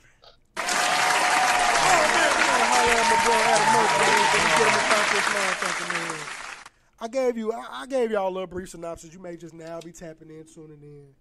For those who didn't get to see you in the beginning, bro, just tell our listeners and viewers a little about yourself and what it is that you do. Man, I do a lot of behind the scenes marketing music for a lot of people, man. The first people I ever did their album now, they can sell it on eBay from $500 to $1,000 and they'll get it from Europe. The second person I ever worked with was Freddie Gibbs. Okay. Ooh, he going out. Hey, tell your boy stop going out sad over the porn star. Hey, that ain't my boy, man. Oh. That ain't my boy. That ain't my boy. I just been keeping my mouth shut because like I said, I really do run with Vice Lords. Some of my guys in Gary be watching his back. Lord. I know he Vice Lord, so I feel you. So, my guys out there, like the guys when I was out in Gary, the guys used to come to the studio, pick me and my boy up, watch our back, all that shit. They running with them. So I keep some shit to myself due to that fact. I feel it. But Freddie Gibbs was the second person I ever worked with. We got his shit popping through Midwest Mixtapes. A lot of message boards, man. A lot of message boards. I'm talking hitting that translation button, man, to see what these motherfuckers in Russia were talking about. People in Germany, France. I would say I was probably the first one easily in St. Louis to create email blasts and, shuffling the music to DJs online in a major manner like that. The thing that everybody always talking about, the playlist, they got that shit from me. I was doing that back in the college days and shit, cause when Twitter started, when we were doing the show, as the songs were playing, and I'm playing off the computer and my flash drive, boom, we just so the station would know what we're playing too. We had to write that shit down. So I just turned around and I put it up on the website stlhiphop.com. At the time, they had a nice blog section. I used to do that shit all the time. Okay. Yeah, I just do a lot of behind the scenes marketing and shit. I do a lot of records, all that shit, like the DJ Khaled type records. I've been doing that shit for years. I just never put Midwest Mixtapes on it till recently and shit. But this coming year, we got a lot of shit coming up. I work a lot with T-Dubbo. Okay. We got we got some hot shit coming with him. The one thing I really want everybody to know, man, is I bought the rights to the group Deadly Deuce. I don't know. Are you I ain't never heard of them. That man, shit. Well, yeah, they was like, this is like 94, 95. Okay, yeah, I was little. Yeah, this is before the St. Lunatics. This was like, remember that time? Ever seen that Beef DVD? And Nelly was like, I was the first one to ever put dirty on. No, he's not. No, he's not. It was Deadly Deuce. The person that put out Deadly Deuce is, you know who Phil Assets is? Yep. He was the man behind Deadly Deuce. Okay. He just never put the shit out. It was always on, like, he just never put the shit out. I bought the rights from, you know, I just hit him up and was like, hey, I just gave him an offer. We negotiated back and forth for about a week and shit, you know, boom, he finally settled on a price. And yeah, I'm about to drop that on my birthday on December 28th. That's fine. So that's fine. Yeah. That's hella dope, bro. But yeah. So I mean, you just kind of segueing into it, bro. But since it's been shit, you was on the show. I'm trying to think. I can't even remember the number. That shit was so far back. I would have to scroll for days. You was in earlier phase. But I mean, since them days, bro, like what's been happening with you, Midwest Mixtapes, all of that? Oh man, Midwest Mixtapes radio is popping. We're on it's an internet based station. It's 103.7 DABEAT. It is one of 8 internet stations that is pure hip hop and R&B that is media based. Okay. So when I say media based, let's say Nando. I know you support Nando real heavy. Say one of the records Nando's got out with, whether it be Nelly or T-Pain, like they spun it on Hot 104, and I spun it on my station. When T-Pain's asking for the media base on the records and shit, my station's popping up on that. Okay. So we're very important. I haven't asked in a while, but the last time I asked, like from 3 weeks ago, man, we were 33,000 people tuned in. I'll be seeing the numbers. I'll make sure to share when I do. And I do appreciate that, man. You know, that's a whole nother topic. But yeah, I just really started concentrating on this radio shit, just seeing what I could like do with it and shit. And I just got my first call it a corporate sponsor, but just a business sponsor with the college radio directory. Okay. Some guys I met on Instagram. They were selling, you know, college radio, a college radio list with all the information and shit. I have my own. They just had a real updated ass version of everything, like emails, website. They didn't have that when I made mine. You know what I'm saying? Mine was still pure phone calls and in slow mail. But yeah, I got it from him. Me and him just got to talking, and boom, now, you know, boom. I told him, hey, I'm gonna make a commercial. He gave me a code now that I can tell people, like anybody wants to get the directory, just punch in the code Midwest, hit apply, you get 10% off. Okay. So yeah, I'm just nothing like that first sponsor for the show, like that shit, and let you know, like motherfuckers tapping in, motherfuckers seeing what I'm doing, like let's make these moves. Yeah, it's just, I don't know. I get bored, and I was saying this to my boy the other day. Sometimes I feel like I don't get as much love as I used to, just because I've been winning for so long. Yeah. And people get, you know, oh, he's just doing what he always been doing, you know. So just even for myself too, I just like, you know, I don't want to get bored with the shit. Boy, I feel you on that. Like I feel that with this. Yeah. We took a break because it was like I had to tell him, I'm like, hey, Paz, I gotta take a break before I don't do it no more, because I'm losing. I ain't saying I don't love it no more, but it's like I feel like we done hit a plateau to where it's like I could tell we bored. Yeah, it became draining at that time. When that break was needed, we had got to the space where we were independent. And when you independent, you got to set up for a show, you got to break down for a show, book your show, engineer your show, and then, you know, everything that could go wrong is going wrong. You know what I'm saying? Like, and look, and I mean, only difference between here is we got a building that I trust. Yeah. I still got to engineer the show, but I don't gotta hook up the equipment. I can just come in. I can show up 10 minutes before the show, quickly get this shit together and I can start. Yeah. That shit, I got to be there an hour and a half, 2 hours before to be able to hook all this shit up just to get enough time to relax before the show actually starts. Then I got to break all this shit down, put it in the car, take it out the car at the crib.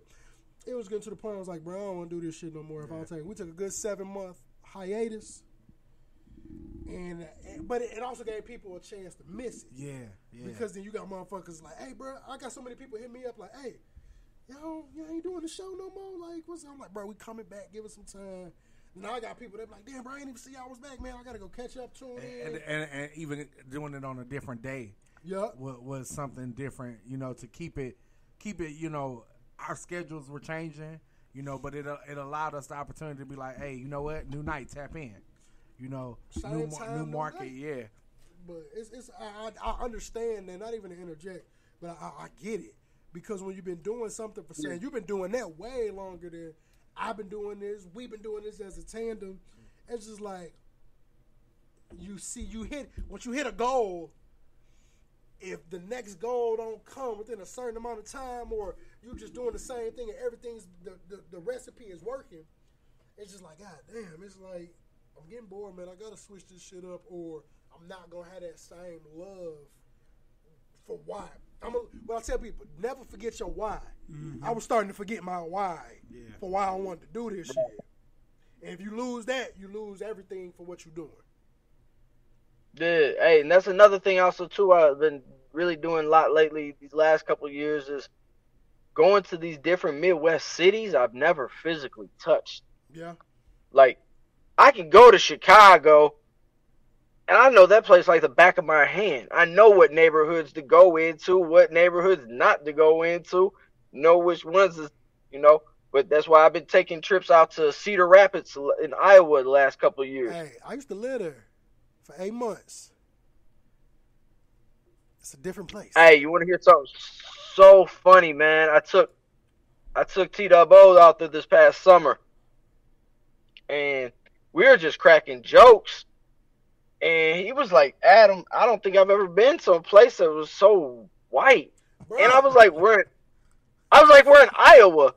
And I was just like, dude, I would assume Iowa is probably, I'll give anywhere, you know, a 10%, 90. I said, man, it's probably like 90%, you know, 10%. I was like, hold on, never mind. Make that 89% white.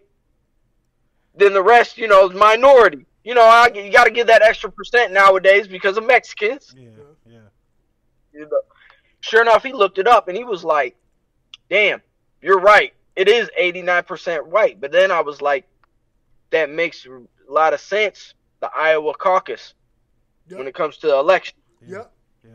You got to go to, like, so Cedar Rapids got a black area.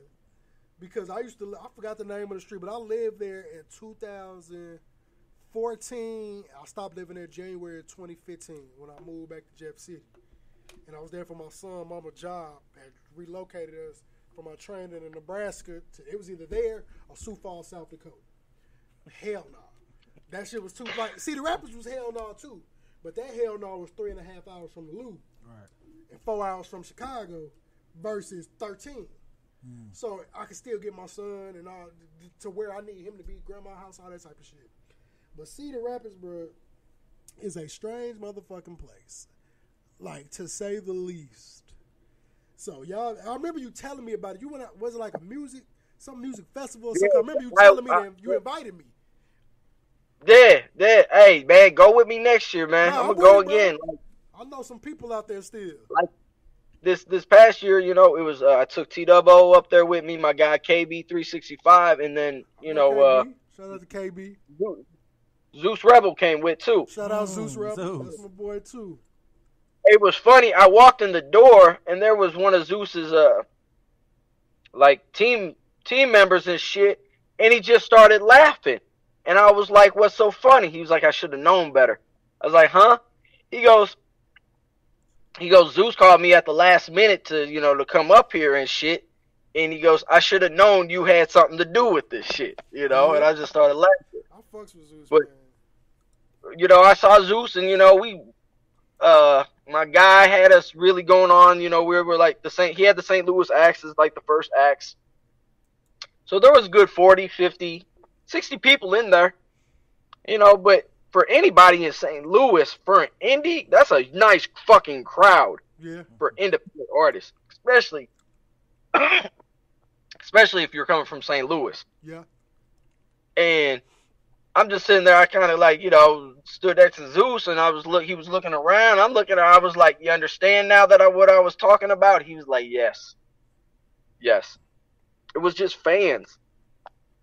And we just getting out of town. I would rather have 60 people that love music and are pure fans of music, indie culture, local culture, than to be in a room with 500 people and they only came to see the main person, so they not fucking paying attention to your set and whatever else you doing.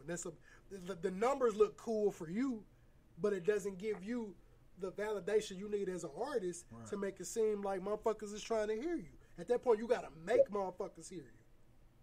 Right. But then, shit, I went out to Columbus, Ohio. They got a nice, you know, the shout out to Only Happens in Ohio. They're like one of the biggest media outlets in the state of Ohio. Shit, who you connect me with? Was it Hood Talk? What's the Hood Illustrated? Hood Illustrated. Shout out to Hood. Hey, I was just out in Flint, Michigan this past summer. Shout out to them. Shout out to, what is it, D-Boy Chase? Yeah, D-Boy and P-Dot. Yeah, P-Dot. They just dropped another project too. Them two, man. Them two are some of the most consistent indie artists I've come across. I fucks with they shit, man. Shout out to dude with him, Brandon, too. Yeah. Because he used to, I was still keeping in contact with him here and there. He'll send me some shit. I'll send him some shit. They was good peoples. I popped up here one time and just did an impromptu interview because Adam called me like, hey, bro, I got some folks in town. I know your show on this day. Anyway, we could just sit down and talk to him. I was like, fuck it, let me holler at them and I'll make it happen. We came down here for about an hour. They was good folks. Good people for sure. Yeah. So, hey, so I even stopped in Detroit on the way back from Flint when I was up there for a weekend. I went up there. Yeah, I'm just more on some traveling to the cities I haven't physically touched yet. Because all them other cities I'm good in. Like, I'm good. Like, I've had artists from St. Louis go up to Chicago and they get around certain DJs and you can't say, oh, St. Louis. The first thing they're going to ask, man, hey, you want Midwest Mixtapes? Midwest Mixtapes? No, you. Hey, motherfuckers going to realize soon. Hey, so Adam, man, how did the Sunday night show come about, man? But, man, to be honest, the program director, DJ Shad, he's been asking me for years. He was trying to get me out of college radio for years. Sorry. I was so comfortable up there. And I didn't, but COVID shut it down. And then my guy from Chicago, DJ Showtime, he just hit me up on some, hey, we're going to do a radio show together. And I was sending him to the music. He was putting the mixes together. This shit was just crazy. It just, the numbers. When I saw the numbers just building week after week after week. That's what I'm going to ask you about that because they usually be doing, I've caught it before. So it's mainly just music. There's no like actual host to it. Man, I do pre-recorded interviews, and I go through and chop up in segments to do that. But I'm the type of, if you don't know me in person, you don't know me. I'm more into just letting the music play. No, I feel you. And I mean, and it's an hour time, so it's cool to hear the talking here and there just to break up the monotony. But it's just like shit. If you're gonna keep giving me bangers after bangers, and I just because that's the type of shit I could clean to this, I could dry to this, like however we can make it happen. That's fire, bro. That's fire. Yeah, I'll sit there all the time. I really haven't done no marketing yet. Like this coming year, I'm gonna actually do some real marketing for the show and shit. But I was asking my guy, like, what am I doing? Like, he was like, nah, you're just staying consistent. He was like, every week you got a new show. He's like, yeah, sometimes you're playing the same records, but he was like, a lot of the times you're not. He was like, he's like, you giving people something new, and he was like, the shit's high quality. Yeah. And just to piggyback off that, say an artist do want to get their songs played. I'll be seeing the post. I'll share them when I see them. But for somebody that may catch this episode, how are they to make that happen for themselves? Bad. Submit your music. To be honest, you know, boom. I'm telling people flat the fuck out. Midwest. I don't give a fuck about all you other places. Hey. Flat the fuck out. I don't give a fuck about y'all. Midwest over everybody. But nah, if you're a Midwest artist, you gotta have the shit. Make sure your shit's mixed and mastered. Please, people. Just know I am putting your music up against the Kanye West records. I'm putting the Nelly records, the Twista records, all them major industry, to the G Herbos, to the Little Durks. Like, all that shit is mixed and mastered. Quit being cheap and get your shit mixed and mastered. Please. So, look, we had somebody say, and shout out to my worthy Masonic brother, Soul Talk Nando, dope poet, dope rapper. Yeah. Wanted to bet, like, wordplay out here, bro. He cold. I got a couple performance videos of him. I'll shoot you away. But he just said, where do he submit those songs? Midwest Mixtapes at AOL.com. Yep, I'm that old. AOL.com. Midwest Mixtapes at AOL.com. You talking about, I'm not new to this, I'm true to this? Was it definition? Hey, for real, man. I've been on AOL for so many years, man. Like, me and Freddie Gibbs, like... You've got mail. I thought they got rid of the shit. I thought they did, too. I didn't know that. Oh, man, but I'm talking, this is like 2003, 2004, 2005, all them late, 2, 3 in the morning sessions of, hey, man, I found this different website. Hey, check this shit out. I was an AIM-ologist. I stayed on Instant Messenger on there. Oh, yeah. Yeah, I used to be I ain't going to talk about my chat room days, but that's another topic for another. I had to tell my students today about a chat room situation. Listen, boy, I used to be in there. I used to always ASL, age, sex, I would location. never say where I was from.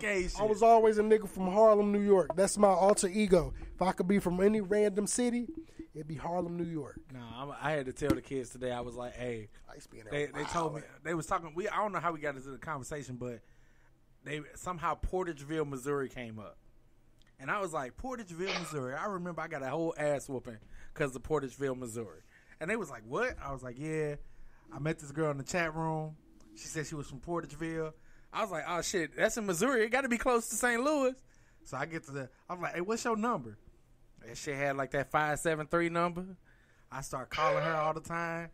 And that phone bill came. My mama came in there like, hey. And was like, hey. What the fuck is you get that leather in strap. Portageville? Get that leather strap. That's crazy, bro. How long distance used to be like the city over. Yeah. Versus state to state. Now you could call a motherfucking Mexico. Hey, that motherfucker I've definitely called international.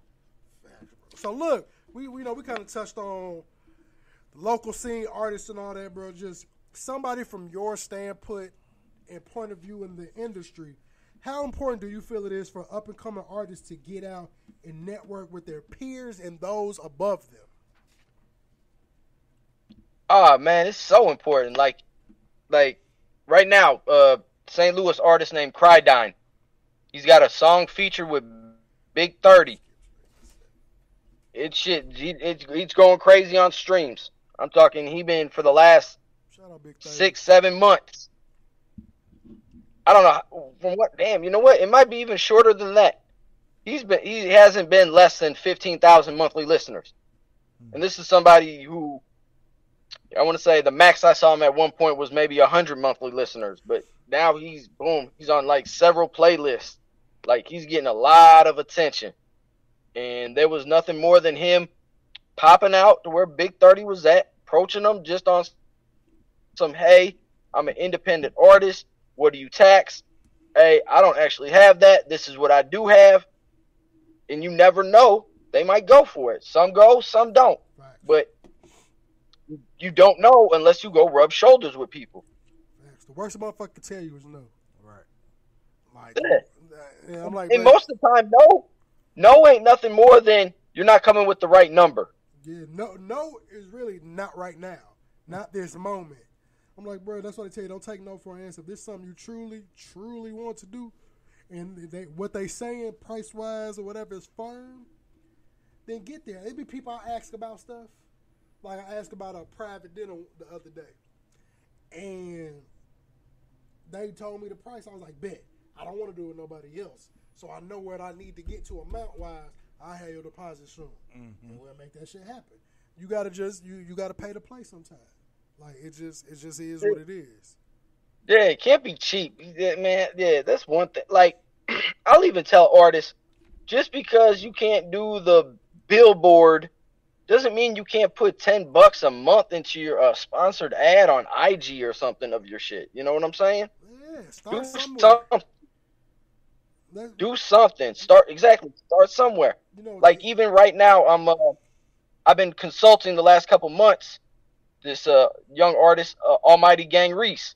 Okay. And I put him up on how to register his music right with MediaBase.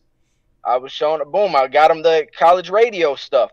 I just showed him all just the little stuff that like you can be doing on your own to create your own buzz. And then that way you can get yourself together to when it's time to go take that South by Southwest trip. Or, you know, boom, going down to Atlanta or to like a Coalition DJs event.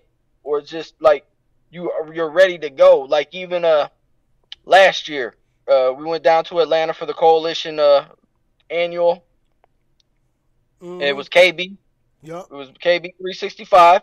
And, you know, I let them know, like, hey, don't worry if people aren't looking at you as a superstar. Don't worry about anybody else. Like, just because there's a bigger name person there, you probably have better numbers than these motherfuckers. So don't worry. Like, don't sweat the simple shit when you have all the like you said earlier, the tools. You have all the tools.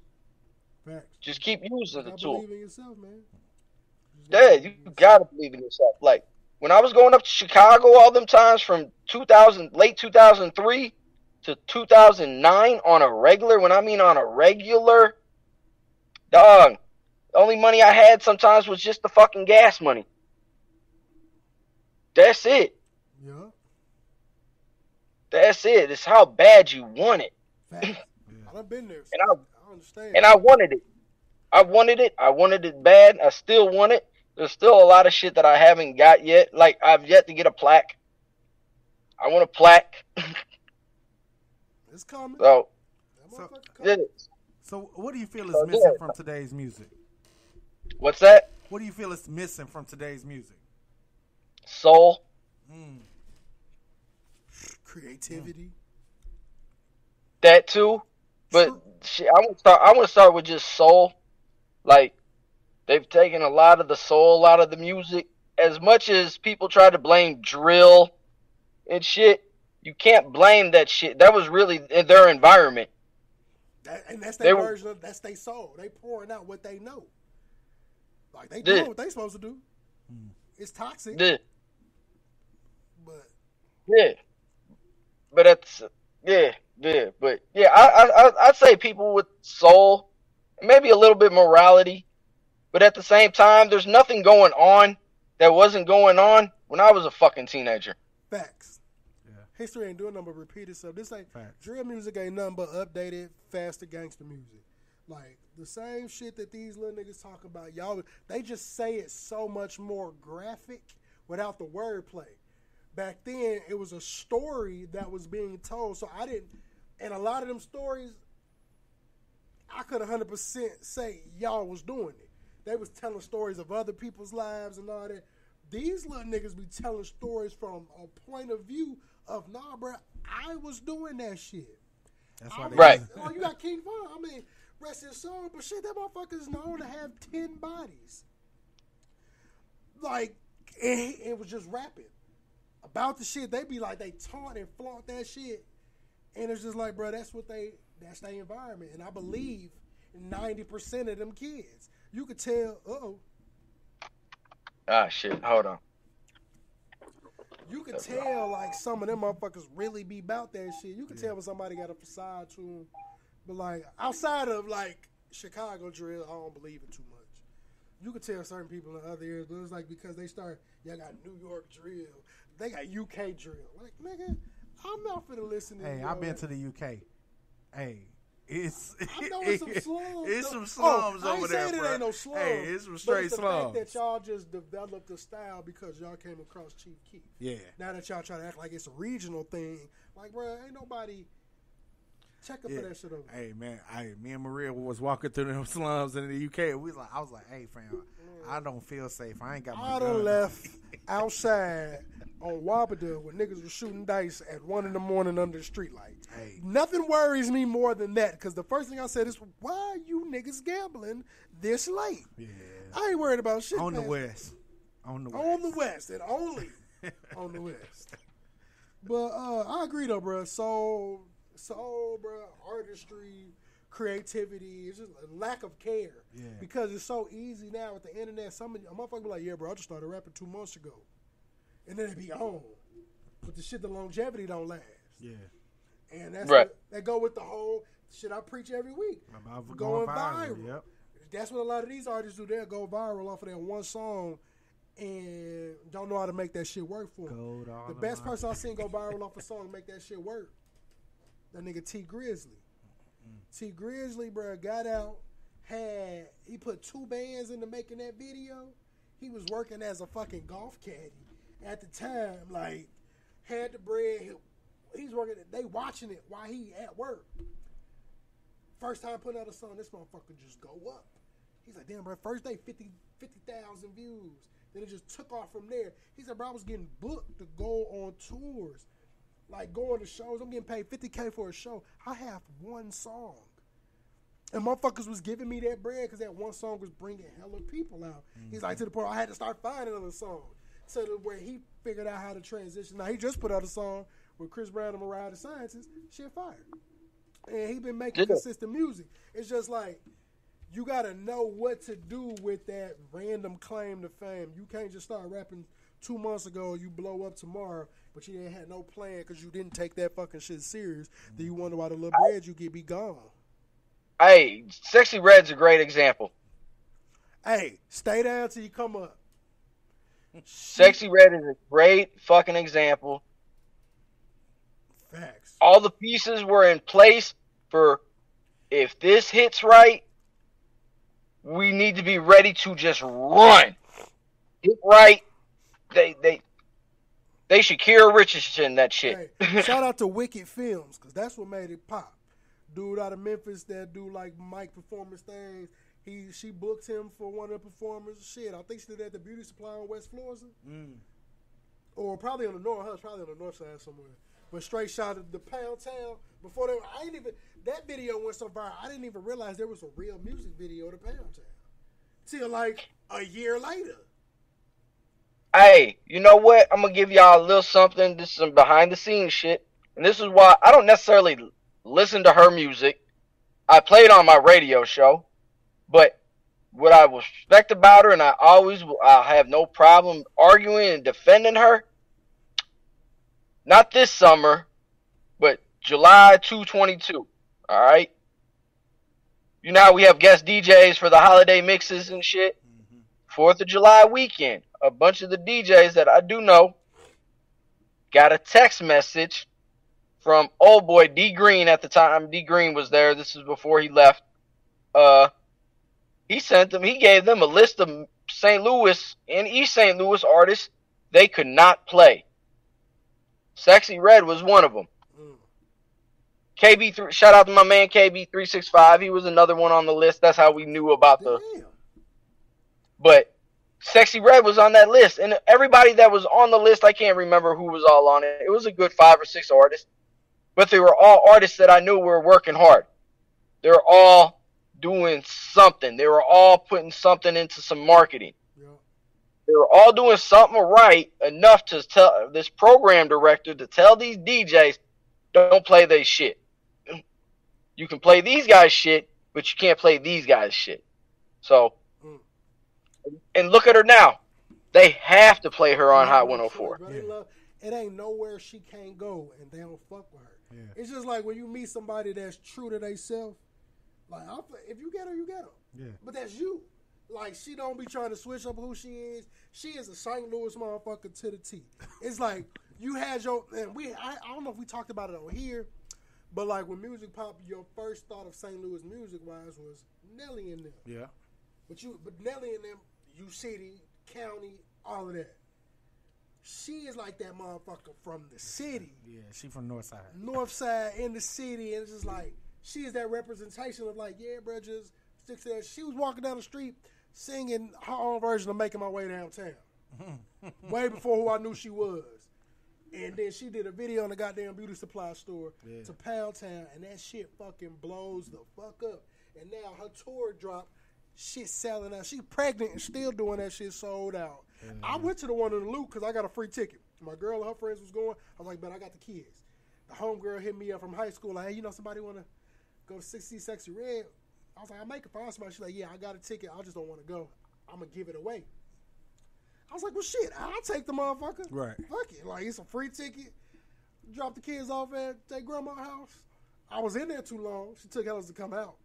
But I realized it really, sometimes it don't be the artist. We just have the assumption when we show up, they supposed to be out when we get there. Yeah. No, their time to come out is 2 hours after the fact when it started.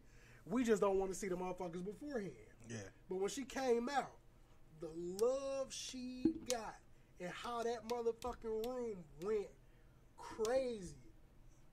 You would have never thought, bro, she was just a year prior to that. She was at the Schaefer's. Schaefer's, bro. She had it at the pageant at first. That shit sold out in like 5 minutes. She instantly said, nah, we got to switch it up. Sold Schaefer's out. She's the second person in history, music-wise, to sell out the Schaefer's. I don't know who the first one is. Damn. Second person ever to sell out the Schaefer's. Bruh, only seats that wasn't used was the ones that's behind the stage that they never put nobody at because of how her setup is. But she had a fucking dope show. Like, I didn't expect dancers, light work from, like, the screen work. Motherfucker had a twerk con. I seen some of the yammiest yams go on that stage and shake booty. This one girl had to have a denim diaper on. The way her booty made that motherfucker disappear. She straight gave them. She said, whoever win get $100. The two last one was twerking so hard. She was like, fuck it. I'm finna get both of y'all $100. She calls her, hey, such, go in the back and get my purse. Motherfucker went back there, got her purse. She opened that motherfucker, took out $100. But she on stage with her shoes off. She left midway through like, hey, y'all, a bitch tired. I'm pregnant. I need some water. I'll be right back. Put some music on, DJ. She got Ryan Gotti. Put him on. Yeah. That's her tour DJ. My first time, like, truly, he DJ Bree High School homecoming. And, like, just to see, I like to see motherfuckers, like, when you get on, you're supposed to put other motherfuckers on around you. Right. To get, hell, if I could have been, hey, I heard you a dope videographer. You'll go on tour with me to record me? What? I'm there. I would have been there. I'm holding the light. My number to it. I'm the best light holder. I needed to make sense for me to leave my family. So, I need to at least compensate what I would miss at work. Yeah. Bare minimum. Because the opportunity enough is going to put me in place. I mean, how many people drop? They on tour with Moneybagg Yo. Get to lead that motherfucker because Drake wants you to come tour with him. You on Drake's last project. Drake get a Grammy for that project in any capacity. She get one. Yep. Like that, you think about this and that what people don't realize is that the moment you put Grammy anything in front of your name, you ain't even got to win. Grammy nominated. Because hell, Smino, you got to say Grammy nominated artist Smino. Wait, look, you know TSU band. I know. 2-time Grammy. They are a 2-time Grammy Award winning, and you can't say their name without saying 2-time Grammy Award. I think that's the dopest part about them type of things. Like it's one of them. Put some respect on my name. Put some, yeah. Flat out, man. So Adam, man, if an artist want to work with you, how can they specifically, elevate their brand to be, to work with you?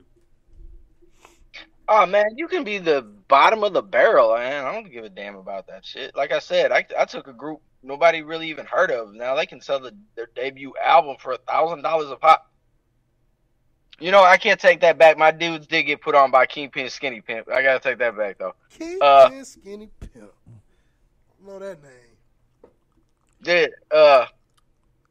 But nah, you don't have to be popping and crazy popular. I don't give two shits about that shit. That don't. So look, like, say I'm an artist. I would say you just have a budget. Have an idea of what you're trying to do with me. If you don't have any idea what you know, be able to listen. Like, keywords, zip your mouth and listen. And figure out what you know, boom, I might give you an idea, too, of what you want to do or what you can do and shit. Like this, my guy, Almighty Gang Reese, when he hit me up, I really told him, okay, it sounds like you just want some consulting to know what path you should be going down, or at least I can guide you along a path of, hey, you need to have this done, and this done. Then, you know, boom, here you go. I told them, what can you afford? Say a number to me. Say a number to me that you don't think you're insulting me of my time, but also, you know, be realistic. It's be a number that you know you can handle for the amount of time that you do want to work. Facts. Don't put yourself in a bind. Right. Yeah. Like even I want to say just not this past 2022, I was consulting the artist Pat Goon for a whole. I think we did like 10 months. We were supposed to do a year. He just hit me up and was like, "Hey, no." Then, you know, December with Christmas. I told him, man, I was like, "Are you satisfied with what we accomplished this year?" He was like, "Damn right. You showed me a lot of things.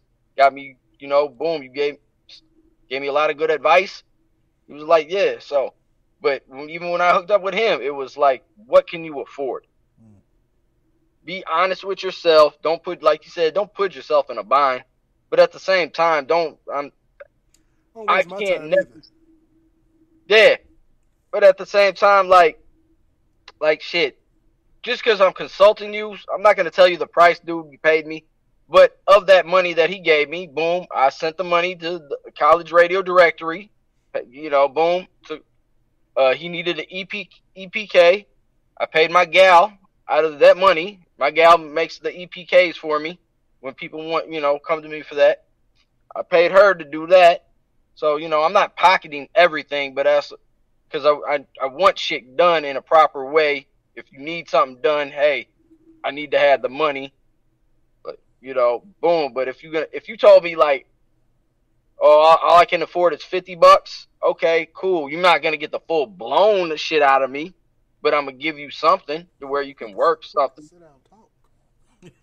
$50, we can have a nice long conversation, and I can provide you with the tools to do what you need to do on your own.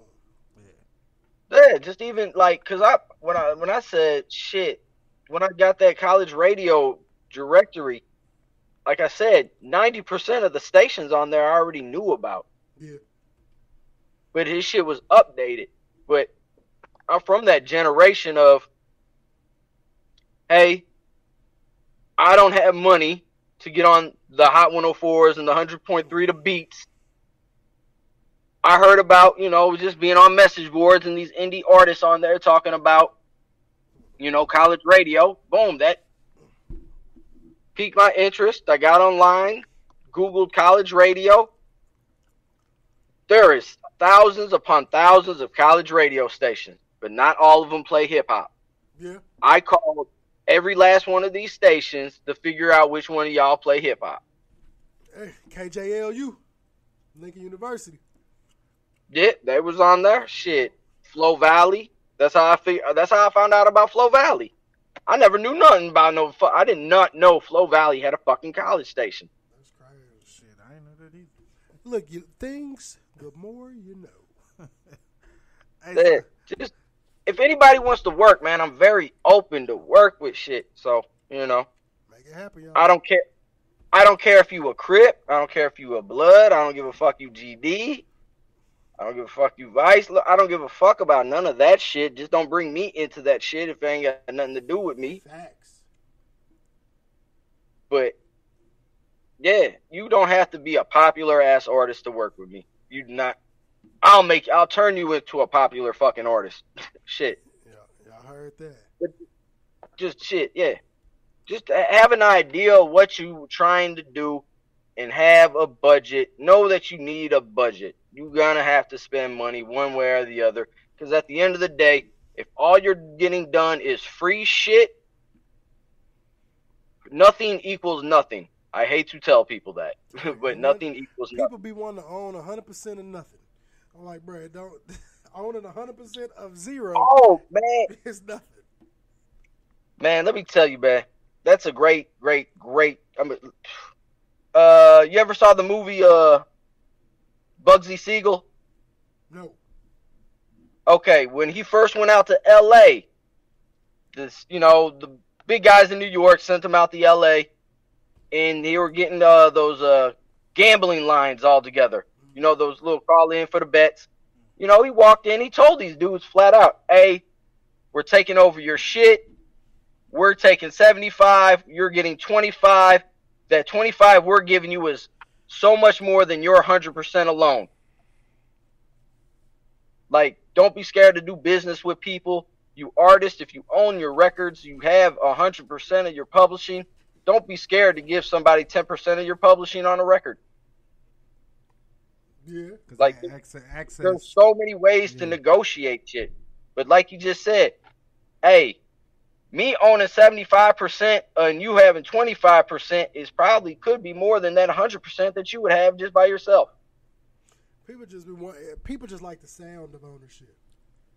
Like man, you can own some shit, but if you don't know how to manage it, you lose it. You have 100% of zero. I would rather own 50% of $1 billion company than to have 100% of a company that makes 1,000. Hell, your company can make you 100% of $1 million, still ain't more than 50% of $1 billion. So it's just like, it's just really, you got to look at the numbers like that. But bro, like, what's next for Midwest Mixtapes? Man, just I got a lot of shit coming with T-Dubbo. I just got done doing stuff with my girl out of Iowa, Des Moines, Iowa. Her name Petty Ass Pumpkin. That's a hell of a name. I've been telling people been running out of names lately. I've been seeing some names and some music. I like that though. Man, we dropped a 6-song EP. We did great. I think we a little under 100,000 streams. Okay. Since we dropped the album. We just dropped the official chopped and screwed version with the Chop Stars out of Houston, Texas. Shout out to Texas. So, a lot of music.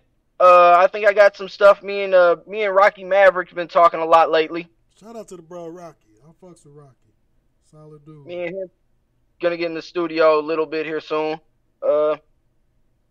But yeah, I'm really going to put a lot of effort in putting Midwest Mixtapes radio out there even more. Like I said, just sponsored ads and shit. I'm looking to possibly do a billboard run, do a billboard 1 month in Kansas City, do one in St. Louis, do one in Chicago, Indiana. You know what I'm saying? That wouldn't be bad at all, though, bro. So I'm at that point in my career that I can doing a billboard would be a lot of fucking sense. It would, bro. It'd be because shit on billboards, like I'm forced to look at it. Like hell, I saw all them billboards about them people wedding. Oh yeah. Just for me to end up at my part-time job working the actual wedding. I kept joking. Oh man, I'm gonna go to that motherfucker. I want to go to that shit. That shit look lit. Then I showed up at that motherfucker. I was like, this the people from the fucking billboards, and the shit was everything I thought it was. Yeah. Shit was crazy. So it's a good ass way to get that out there. But bro, so where can our listeners and viewers find any and everything Midwest Mixtapes? Hey, right now though, I'm gonna let everybody know you can only go to Midwest Mixtapes from a computer. You can't pull it up on your phone. Old theme code got outdated, so I got a web designer creating a new site. Okay. So, he's almost time for you to get an app, bro. Hey man, you know what? I tried having an app. It just wasn't doing nothing. It was becoming a waste of money. I feel it. Internet. I mean, honestly, unless it generates something, I'm gonna go to a browser. The only reason I go to certain apps is be like shoot shit because it make it easier and faster. But I'm gonna browse a nigga. Yeah. If some pull up something through something else, I'll try to send it to the browser to go through that. Well, hey, you know, the only reason why I was gonna say, you know, Maria builds websites, and so when I see her building websites, she takes the time not only to build the desktop version, but then she'll go in and build the mobile version of your. Because you know, a lot of times people put that website out there, and they don't have a mobile version, so it look weird on your phone, or something don't work right on your phone, and so she takes the opportunity to go, all right, here's your desktop version. Here's your mobile version, and that's always important in terms of having access to good information. And that's what happened to my shit. The mobile version, the theme of the web page, just is outdated, and the person who created it went ghost. Oh damn, yeah, shit happen like that. That be the bad part about shit like that. Yeah, so. Yeah, just a new design. I'm getting a new design, and like I said, Midwest Mixtapes Radio every Sunday night, 1037 DABEAT.com. Sunday nights, 8 from 9. It's a quick listen, you know, boom. Like you said, it's very rare that I do interviews, but if I do have an interview, it's going to be somebody with a really a real good name. Like I had Nella D from 411 Uncut. I've had her on the show. Bootleg from Dayton Family. I've had writers from the Source magazine back in the day, Yo Raps magazine, all that shit. Like if I have some interviews, it's gonna be some real good interviews. I feel that. Other than that, it's just gonna be some real good music. I feel that, bro. I definitely feel that shit. So I mean, y'all, we gotta clap it up for Adam in the interview part, but it's a new part. That's the part of the show that from the last time you was here, Past Master. Hey man, Adam, it's my favorite part of the show. It's called the Rapid Fire. It's like a good game of spades. Study long, study wrong. You hear me? So first thing that come to your mind, give me about 20 seconds max answer. You know what I'm saying? Here we go. Favorite artist of all time? Kingpin, Skinny Pimp. Dream vacation? Aruba. Favorite city to network in? Chicago. Most influential person in your life? Damn. I just buried her. I just buried her in April, man. My mother, rest in peace. R.I.P. Favorite food? Mexican and Italian. Favorite album of all time? I knew that was going to take you a minute. Damn, what genre? That's up to you. You get one look. You got to get in the car tomorrow, drive to the city. Yeah. Drive to the shop. You got only one album to play on repeat. What we listening to? Man, Do or Die, Picture This. Something told me you was going to say Do or Die, Twist. I just said that in my head. So I normally we ask if everybody had one wish, but I got something different for you, though. Okay. Give me your Mount Rushmore of artists. 4 artists. This is your 4. Mount Rushmore, greatest of all time. All right. Let me go with the cities I grew up on. You're talking about Chicago. Give me Psychodrama. I know that's a group, but that's one. Give me Psychodrama. Give me Little Kiki from Houston. Okay.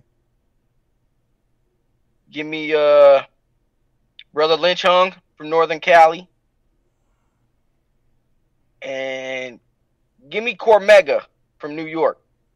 I've heard of him. I've heard of that name. Give me Cormega. Yeah. Okay. All right, man. And the last one, I'll go ahead, man. If you got one wish, what would it be? Man, give me my loved ones that I lost back. I feel it. I feel that one.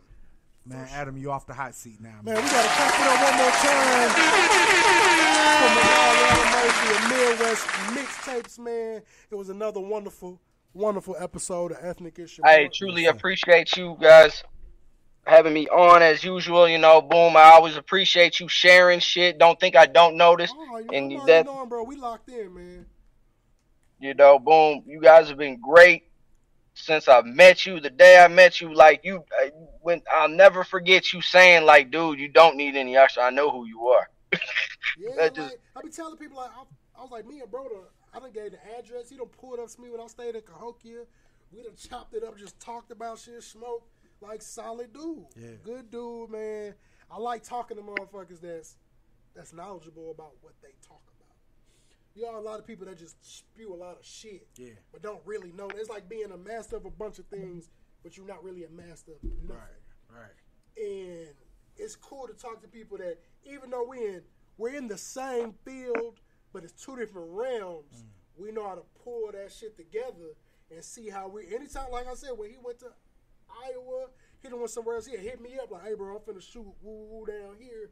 If you free, these days, man, you can slide with me. Or with the shit on Thursday, he's hit me up about it. I just was busy. He hit me up maybe like an hour before, like, hey, if you ain't doing nothing tonight, such and such popping out, man, come out, get you some interviews and shit.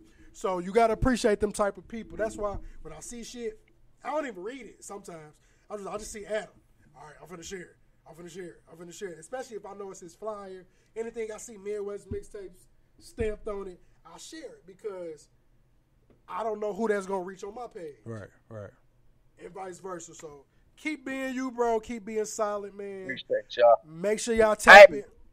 What's up? I definitely also, too, want to give y'all one of the very few black African-American media outlets that actually give me support in this city.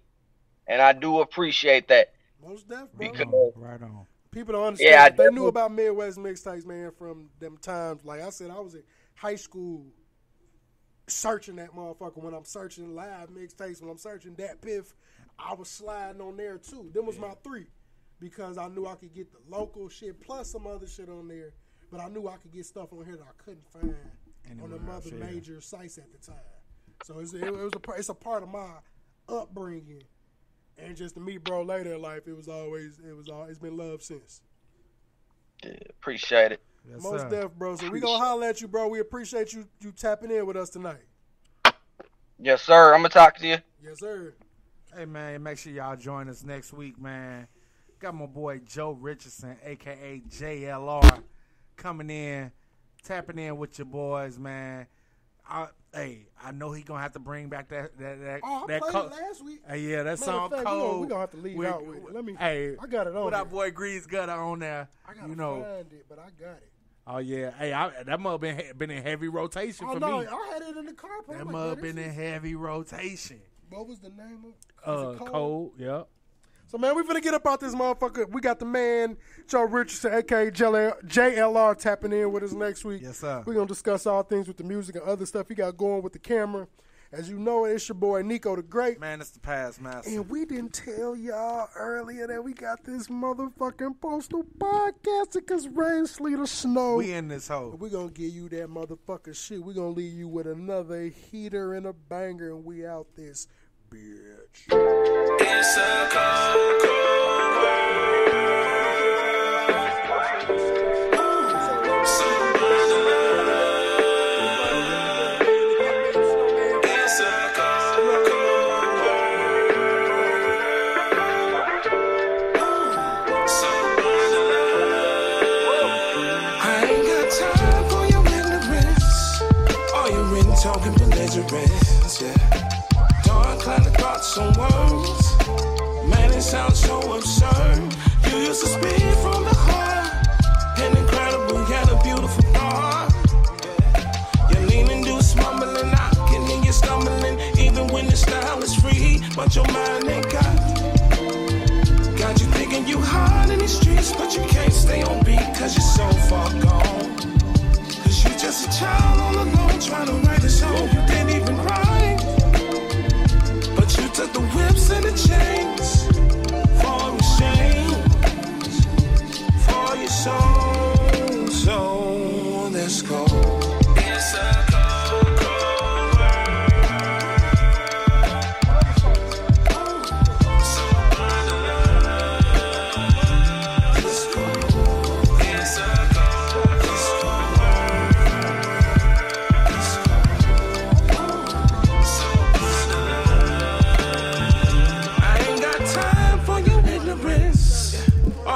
of plain irrelevance, yeah.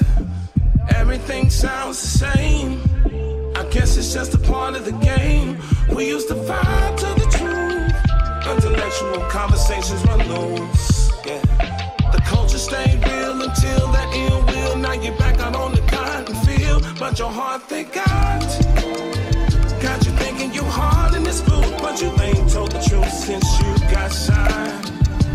Now every line you define seems to go upon the culture's decline. But you took the grasp of the roots and left the fruit for your soul. Yeah, it's hella cold in this world. Chilly in my spirit, so my bones feeling froze. Mentally December Rudolph on my nose. Could it be my brother aiming high for my soul? That's how the story goes every time we sit around. Chaos, what you spitting? How we eating right when that's pork in the kitchen? Then the labels hold you down, but they really hold you down. See that money encourage bad decisions. You want us to fight and understand your rights, but you never should have gave them your masters. But them whips and chains with that ice on your brain, no wonder you broadcast for the master. Run faster, run faster. Yeah, you better run faster. Them whips and them chains and that ice on your brain, no wonder you broadcast for the master.